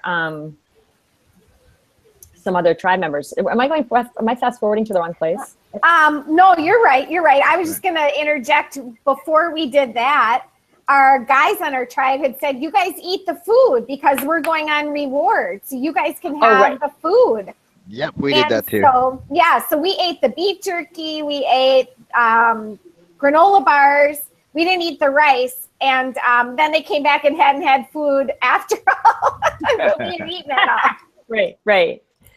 That's right. I forgot about that. We did get a little reward of some food, which was nice. And and we definitely noshed on that, which was nice after 30 hours of not eating. I hate raisins and I ate a raisin. So that was like huge. So I knew I had to be hungry. So then we went and we met up with some of the other girls from the other tribe. And it wasn't really conducive to sort of talking with them or creating an alliance. But I thought, wow, this stumped corral looks interesting. And there's lots of holes in all these stumps. I'm going to just kind of like poke around and look for an idol. And so I was looking in a lot of the holes, and that just seemed too obvious to me because that would just seem obvious to anyone. There are all these stumps and holes everywhere, thousands of them. So Trisha and I actually just kind of like went around the back of them, and little did we know there was a clue that led people to closer to the watering hole. But it was just awkward. Yeah. Well, I was over by Liza and Susie. I think we were openly like all looking for it. We all knew we were. And I found out later it was under a blue rock from some clue. And we weren't even, it was on the path on the way. So it wasn't even in Stump Corral. It was on the way. So yeah. I know. Yeah, that was weird. It was None weird. of us used that clue well. Yeah. I'm not There sure. were a lot of clues that weren't used very well throughout the weekend. We were not good. I know. So my question for you guys, for Mike and Alex and Wayne, is: have you seen Survivor? You've probably heard of something called Exile Island. Why would you let two survivors leave the group and go somewhere where there might be something there? As LJ smiles his ear to ear, why would you let two survivors go off to some place that could have something on it? Well, all right, I'll answer. Because Alex, Adam, we'll come to you second. well, because when John opened up, which LJ slid the container over to John, so he had to open it up. So John reads it, and he has to send two people to Exile Island. Immediately, Adam says, I'll go. And I don't know who else thought this, but I'm running through my head. All right, so do I volunteer to go? Is it worth going to Exile Island to get rid of whatever potential food we're going to have? There's a grill here. We're going to get food. Is it worth it for me to go with Adam, who I haven't worked with yet, who have kind of been annoying to all day? Is it worth it for me to – and then LJ goes, I'll go. And I hadn't even got through processing everything in my head yet before LJ's volunteered, and they're both walking off the boat. So that's why I was contemplating it. What's the value? What's the risk versus reward? And then I see LJ leaving. And your brain just doesn't fire that fast. I figured when Alex didn't see cheese, he was a goner. Okay, that's exactly what I was saying. I was told there would be a cheese plate. So I was just like, okay, I'm waiting for my... But, like, honestly, I'm like Heidi and Jenna from the Amazon. Like, tell me that there's food, and I will give up anything for the food that I'm being told about. I was so hungry, and I wanted cheese. I was told there would be cheese. So, I mean, I didn't even think that there would be clues or anything. I mean, I did for, like, a second, but I just didn't care. I just did not care. Yeah, for me, I thought that would put a big target on you, like, oh, you're going to Exile Island so you can get an idol or something like that. I didn't need that big of a target on me. I already had, I was already in this big minority. So, but in your defense, I'll agree with what Alex said earlier. Did you see this as a chance to talk about Adam and LJ and a possible vote if something was going to come up? Because like Alex said, surely somebody's going to bring up Adam's name as, you know, somebody that should go early. Well, for me, my hands were totally tied at that point because Adam was on the tribe that I got picked for. Adam was on it, and it was very clear to me that I'd spent next to no time with.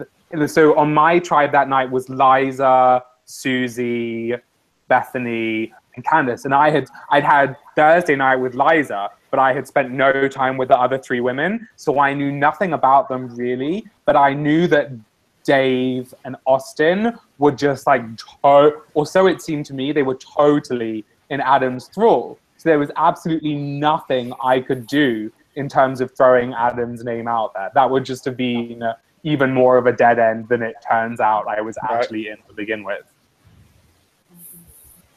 All right, so LJ, you want to tell them specifically? I'm sure you probably already told them, but what happened when you and Adam left? Well, I will say the first thing for me is that after not having a beer in like 3 or 4 days, that was a tough one to raise my hand for. Because I listened to last year's season, and I listened to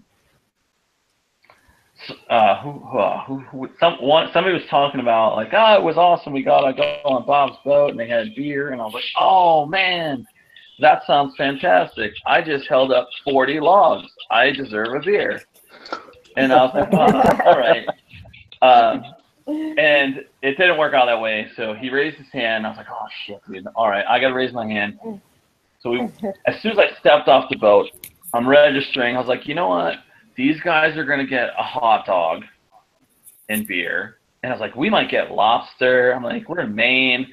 I was like, we might just be rewarded. No, there's like no good deed goes unpunished.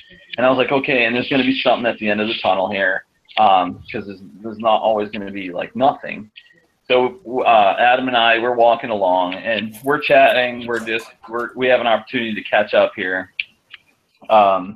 And then we finally, we walked for a long time, and I was like, I think we're going to Red Lobster, because we're literally still going. And then we ended up stopping, and it was like a little, just a little spot. And there's a wooden pallet there, and there's a couple of ropes on the trees. So I was like, okay. I was like, all right, let's. How I was like, I'm with the dude that won the game already. How are we gonna pan this? Like, is he gonna go pee? Am I gonna, So it ended up that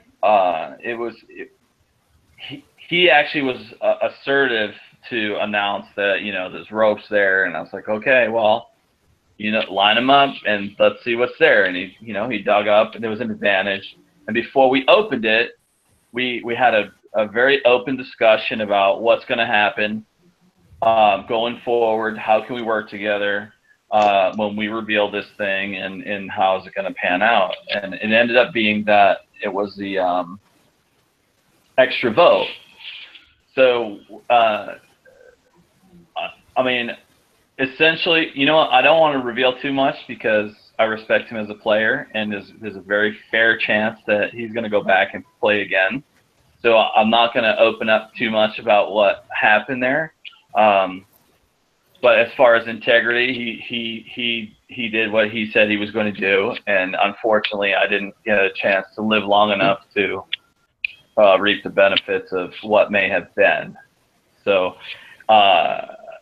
anybody playing forward, if it seems like a disadvantage and you're getting screwed, take it, because it's worth it. Just make sure you're looking and not sulking. So the only bad part was the guests that were waiting for you. I'm not talking about the survivor that was waiting for you, but the millions of guests that were waiting for you guys. Because I got a text that says you need to go rescue Adam and LJ. They are being eaten alive. Dude, it was bad. It was so bad. And it was so bad that it was awesome, because I was able to go back to my group and explain this story about, like, we walked forever. The bugs were so bad. They were so bad that we had to, like, fully clothe up, and it was nice because the handler, used us as a shield and was like, hey, these guys are getting eaten alive, even though she just couldn't take it anymore and she wanted to be moved. So it was enough of a story where I can tell the story with enough like truth and enthusiasm, and it'd be long enough to where I can say, have we not started a fire yet? And then just take a right, you know? So it kind of worked out that the bugs helped us and they were a fair alliance that time. Yeah, that was good. For production purpose, we had to get y'all out. We took you to Stump Corral, and then you guys were half a block from your camp. So that worked out pretty well for you. Like you said, take it. If there's a chance, take it. So anything that night that you guys want to talk about before we get to the end of the beginning? Or the beginning of the end, I guess. We can talk about the flying squirrel, David. There was a shot of Wayne's tribe. Was that Wetu? Is that your last tribe, the Orange tribe? Right. Yeah. We did, and hopefully the video will surface at some point. But he's doing his confessional. It's the same place we did, I guess, Opa's confessional last year at this time. And I put him at the base of probably one of the biggest trees out there in those woods. And what do you remember? I remember a big bright light in my face. That's about all. And then I can kind of see a silhouette of the camera, maybe Will, kind of you. And we're talking, and you'd ask me a question, and I hear a noise. That's the most distinct noise that it's a fluttering. There's a flapping involved, and then something lands by my head.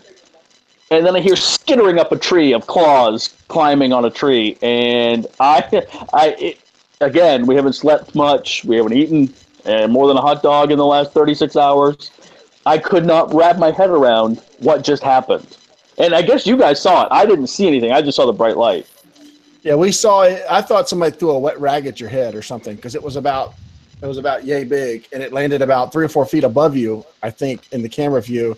And as we all looked up, it just scurried up the tree. But it was a flying squirrel. The wings were out. The feet, the whole body was out. It just grabbed above your head and took off up the tree. So that was pretty interesting. And I just turned around to Will, and he goes, "Yep, I got it. I got it on camera." It was terrifying. If we can jump to subject, I do want to say that Mike could have had a move of the year. Actually, he had the move of the night. But if he went forward on what he had done for me, which was like the nicest thing that I could have had done, and I'll let maybe Mike say what he had done for me if he remembers, because I almost felt like I was like one night into this game, and when he had pulled out that gift for me, I literally almost felt like crying. So, Mike, you want to share it? Sure. On the boat that LJ didn't get to enjoy on our wonderful picnic of bunless hot dogs, there was beer, and I don't drink beer, so I grabbed a beer and I put it in my cargo pants and brought it back for LJ as a peace offering and trying to make some inroads with LJ.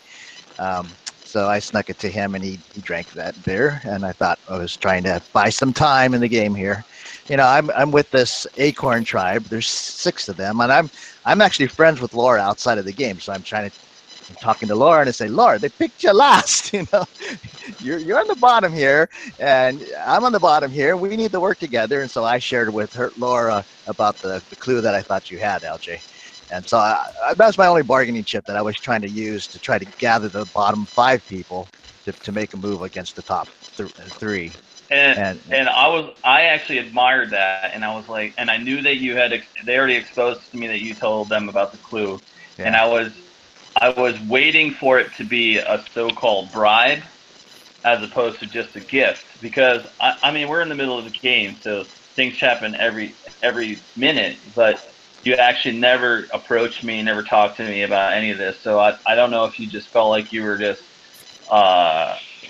you were just waiting for the end of it, but I'm very after playing this game, I'm very open to listening to everything. Doesn't mean I'm going to act on it, but I'm very open to listening to everything. And I was a little bit hoping that you actually had a case for it, because I actually wanted you to call me out.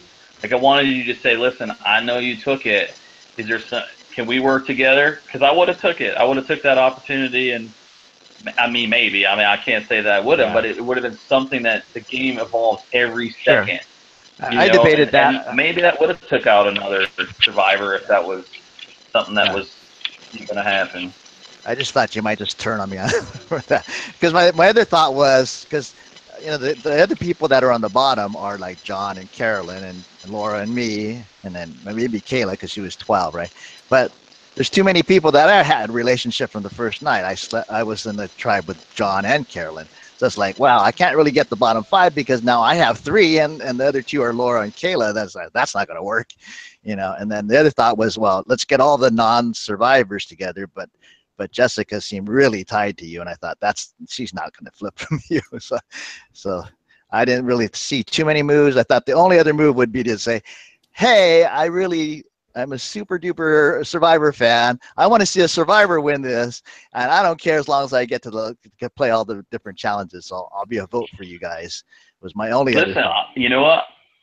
I might have went with it, but you didn't say anything. But you brought me a gift. I was like, oh, okay, this is actually fantastic.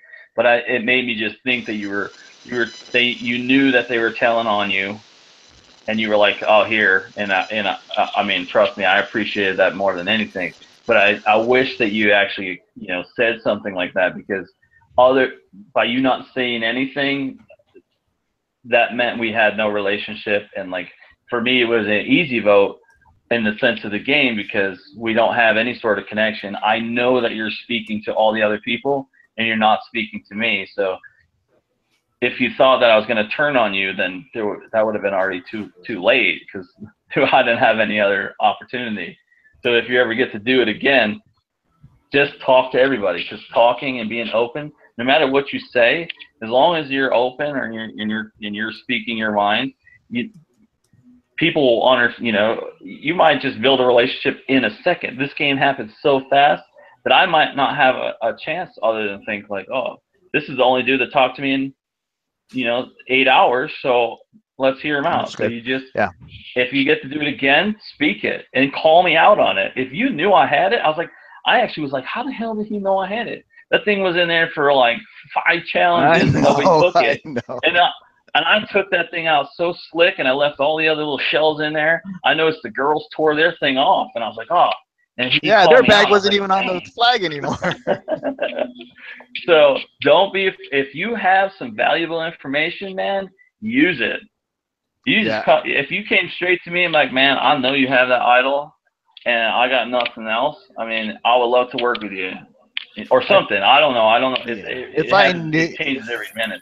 If I actually knew you had the idol, I think that would have been different. But I knew it was probably just a clue, and I didn't know whether you had it or not. And in fact, you didn't. Yeah. Right? So, and I would never tell anybody, even if I did. No, I know you would. To me, I was just trying to turn the whole tribe against you and Jessica, because you two look just like the king and queen of we two, and I thought we can turn this on them, but nobody wanted to bite at that. There's a safe vote. We vote out Mike, we vote out Laura, and then we do something, right? So I'm gonna. It's only because I can make fire. That's it. Go ahead, Abby. One quick thing I would say is, there's one takeaway for people who are going to play this game, is to just never pass up an opportunity to say something. I've gone back in my head with every opportunity that I could have had, should have had, did have, and didn't say something, and I'm kicking myself for key times when I didn't have conversations with people when I should have.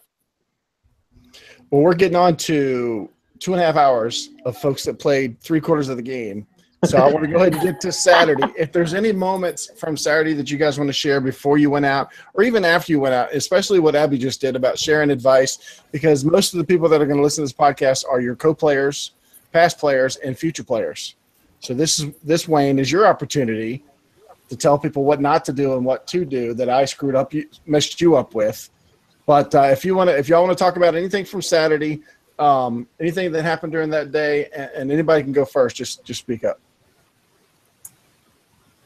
Okay, I'll say one. You're on mute, Wayne. Am I on? Oh yeah, I'm on. Go ahead, Sunday, go first.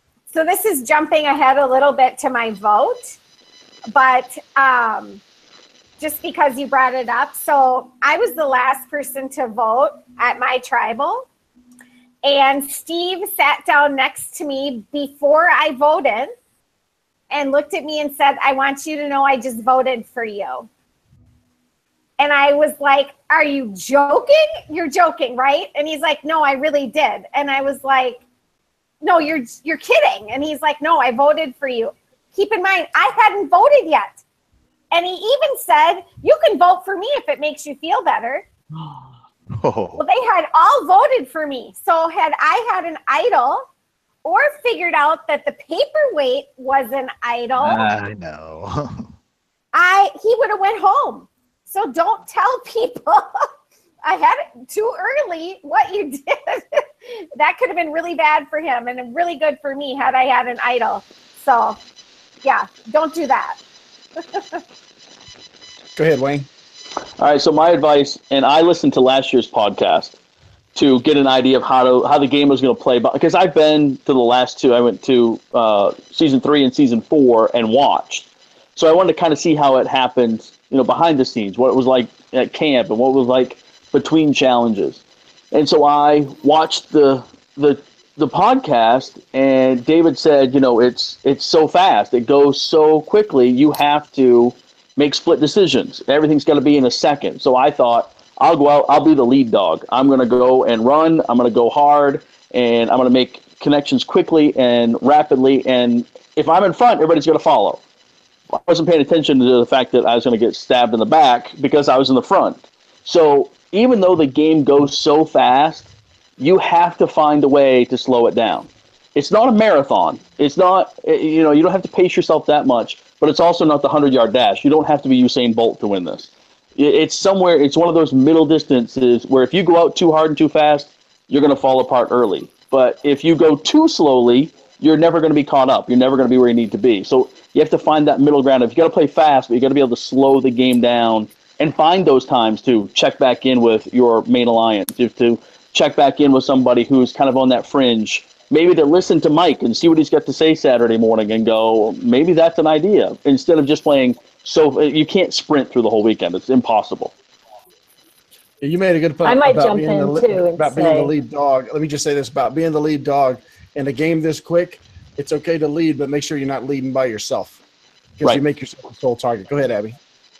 all I was going to say is I know better about finding clues and idols just because I've, everybody here who's a fan watches, and that something you're touching every day or multiple people are touching every day is going to have a clue on it. So I knew the flag was going to have a clue on it. I spotted that right away. Didn't get to it until somebody else, we did it together. But the fact that we got into that voting booth and we all picked up that paperweight, which was an idol, just made me crazy, because of course it would be that, because we're all picking it up and we're all touching it. So clues to, the future players are something that every tribe member is touching frequently is often where a clue is hidden. That's just Survivor style. You got to think about that. Yeah, for me, I was the second person voted out, right? So, number one on my list of things to look at were two things. Look for clues and challenges, which I neglected to do. And when you go to vote, pick up everything and look under the table. Don't get pressured by the people to say this is your vote, say what you're doing, because they had talked about it in the real show about maybe hiding an idol in tribal council. So I said, I think Durham Warriors would copy that. And I totally forgot about it when I voted. And they're sure, I was one of the first ones besides Dan have opportunity to pick that rock up and could have had the vote. And then Wayne had suspected that I might have an idol, right? And so he allowed LJ to vote for him, for Wayne. And I saw this Wayne vote. I go, where'd that come from? Did Laura actually vote for Wayne? But actually LJ voted for Wayne.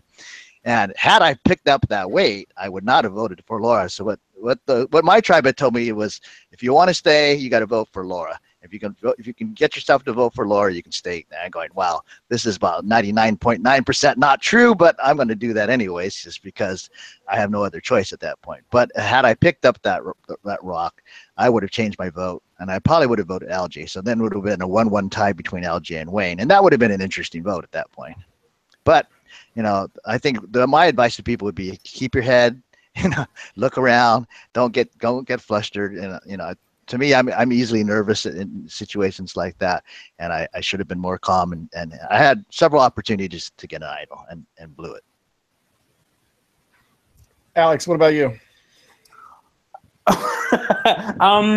Where to begin? Yeah, well, I feel like I would echo both points. I feel like it's really easy to be like, don't get flustered, look around, like check everything. Realistic, well, for me, after like one night of not sleeping well, my observational skills were next to nothing. Like I had no cogent thought processes happening. So I think it's less about don't lose your train of thought, but more like be mindful when you can and try and get yourself to snap back out of it maybe. Because you will lose the plot and you will forget to check whether something is under the stump you're sitting at tribal council or whether something is like hidden in the food reward that you got. You're going to forget that. So it's just like when you do think, latch back onto it, or when you feel for a second that you're losing the plot, latch back onto that if you can. I would also just say on Sunday's note that if you are going to try and like switch it up on somebody or like blindside them or whatever, do it properly, because I didn't think I was getting voted out until we turned around and started walking back down to tribal council. And then everybody just started to get so shady. And it was really obvious. And that was frustrating to me because I couldn't do anything about it. And don't get me wrong, that's good play on their part, but it's the worst way to go out when you can see it happening and you just don't have the time to make it happen. Oh my gosh, I remember so vividly, after the votes were cast, Dave like turned to Bethany and he was like, "It's me, isn't it?" And Bethany was like, "Wait and see, it might be a surprise." And then she like looked at me, looked back at Dave and winked. And I was like, "Oh, come on. Like, are you kidding me? Like, I'm not stupid." I was so pissed off in that moment, more so than being voted out, that just people weren't like giving the courtesy of a good blindside in the moment. I think like, you know, at the end of the day, I think what's particularly special about the DWSC is like everybody who is a fan comes to play and comes to play hard and wants as much, well, no, I didn't want the survival experience, but like they want like the game as much as possible. So like, I think the way that you would want to go out of the game, give that to everybody else. Like play hard, do what you got to do, and don't like pussyfoot around it at the last second, because that really pissed me off. So Alec brought up a good point about after night one and no sleep, losing observation skills. LJ, you went 25 days and Sunday went 35 days. How do you talk to these people that lose observations after 2 days? I'm going to let her take that one first. She went farther. I don't know. It's I have a lot more sympathy after watching or actually playing the game. Over the years, I was screaming at my TV at people. It's just really hard to explain how much it affects you. And as much as in my head, I'm like, look for idols, look for clues, look. It's just, your brain doesn't operate the same way. It just doesn't. Does that answer it? Well, for me, when after going, food deprived and water deprived as long as I did, and then having to mentally make these decisions, you have a longer time to cultivate relationships and feel what is stronger, what is bonded. For this circumstance, when people are starting to lose their mind, the only word I can use after being there for 26 days versus like 24 hours is like, it was cute. It was like cute to watch the people like go like, oh shit, and can't like panic. But in reality, what is happening is it's the same game. It is just so condensed where you have to like make those quick decisions as though you were 26 days. You just have to make them faster because you really build real relationships, real emotions with people. You just have to turn around, and it's like the same way if I was blindsided, so I can't say anything, but the same way if I was to blindside somebody after spending 23 days with them, that emotionally does not feel good. And like when you cultivate what you think is an awesome relationship in such a short time, and you just got to give them like a little like switchblade right in the back, like that. I mean, it doesn't feel good, but what you have to understand in this game is that the people that are invited to play this game, the people that play Survivor, those people are fans of the game. They're not fans so much as, they'll become fans of the people, but they respect and love the game so much that after you make those decisions, there's not like your insides are turned upside down and you feel like a terrible person, but those people actually respect you. So you have to know when you're uncomfortable in a situation to make a move where it's going to be that big move where everybody loves, you just cannot be afraid to make the move because people are going to respect you. Your game is going to change because tomorrow the whole game changes again. You're not like a big target now because you blindsided somebody. Your whole game changes tomorrow. Now you have another thing on your resume where I did this, and this is why you should vote for me. So do not be afraid to be uncomfortable and make a decision. If you feel that it may be right, just do it. You're right. He's 100% right. Yeah, even the nice lady that everybody wanted to work with in Maine, she carried switchblades in Fiji. So she dealt out her game. Y'all fell for that smile, didn't you? So, all right, is there anybody else that I didn't cover for final thoughts that wants to share? For one thing, I don't know if this happened in every tribal council, but in mine, they lined us up in which way we had to sit on those stumps. I heard in other tribal councils you didn't have to, but in mine they did, and they had me on the far left, and right next to me they had Laura. And it was like, well, how obvious can this be? Can't you guys see what's going to happen here? Now, so Sunday and LJ, when that happens in the game, do y'all pick up on that, or does anything stick out like that to y'all? I think it's more noticing who's by who, not necessarily who's going home, but like the conflict or the tension is a lot of time who you're going to be sitting next to or in the vicinity of, I noticed. Mm-hmm. I mean, for me, it was a couple times where they made an order and I wasn't really sure why. And I was like, well, it's not necessarily for TV. It's not for height. It's not, and they don't know who we're voting for. So for me, where people sat was kind of irrelevant. But when I did listen to the last podcast, it is wholeheartedly a disadvantage for the person who is sitting last.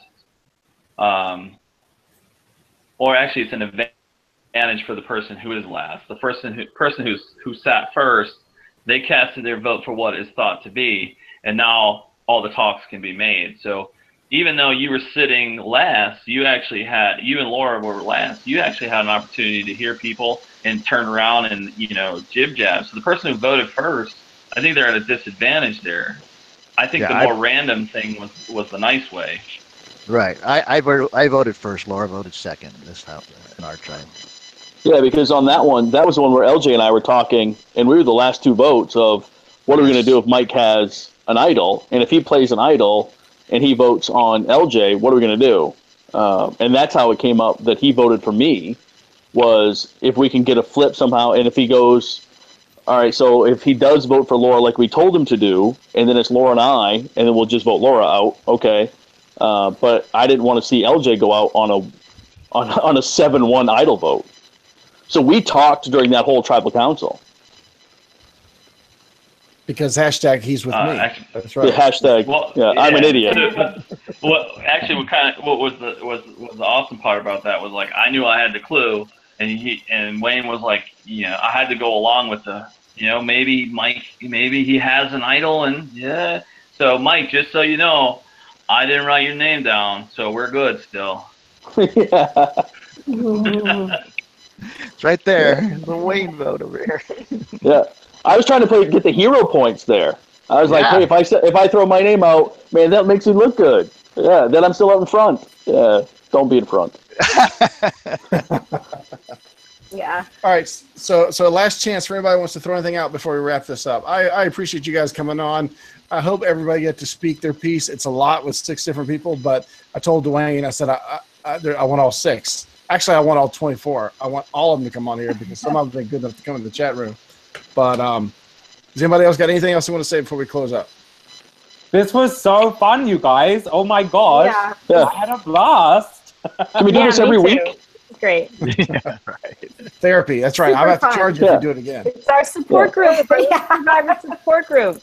Yeah, because my family is done listening to me talk about this. Don't worry. There's No. 23 people that Yeah. will still listen to you for at least another year. Yeah, for sure. I mean, the only thing This is I want fun. to say is that, you know, for all the people that have got to play that don't actually get the opportunity to play on CBS, this is legit with the craftsmanship, the structure. This is bar none. Like, this is what you're going to do if you go play Survivor aside from the porta potties and the water. This is it. And it is a condensed version. And I would recommend if you're applying for Survivor, apply for this, because Yes. this is also for a wonderful cause. And I'm so grateful for the opportunity to play this and be a part of it, and hopefully a part of it going forward. I love the production of it. Nice? Yeah, So it's nice. It's If true. I anything- agree. If anything, 100%. I come back for the production and for the after party. So to me, that was worth the whole thing, just to hang out. I got to hang out with LJ after it was over. We just stood on the driveway and ate chips out of the bags in the garage, and it was great. You didn't do that with And me, I took care of David. my first. You were gone. I think you were gone. He and I were familyless. We were just standing there. People were talking. He was getting harassed by people. So I just want to be his security. Actually, got back to bed. Okay. Okay, next time. But David, thanks for all you did for production too. Oh, my pleasure. Thank It was you. great Yeah. getting to know you guys. Yeah. All right, guys. Well, that's This it. was fun. I appreciate this. Was very Okay. fun, and we could go for hours more. So we're gonna go ahead You and sign could, off. except I might fall asleep. Me too. I think Dwayne already is. So happy. And, there's Dwayne. Dwayne's back. So, but that's all we got, Dwayne. So I'll turn it back over to you, bud. Bye, everybody. Bye, Dwayne. Hey, Good, Dwayne. Bye, guys. All right, thanks.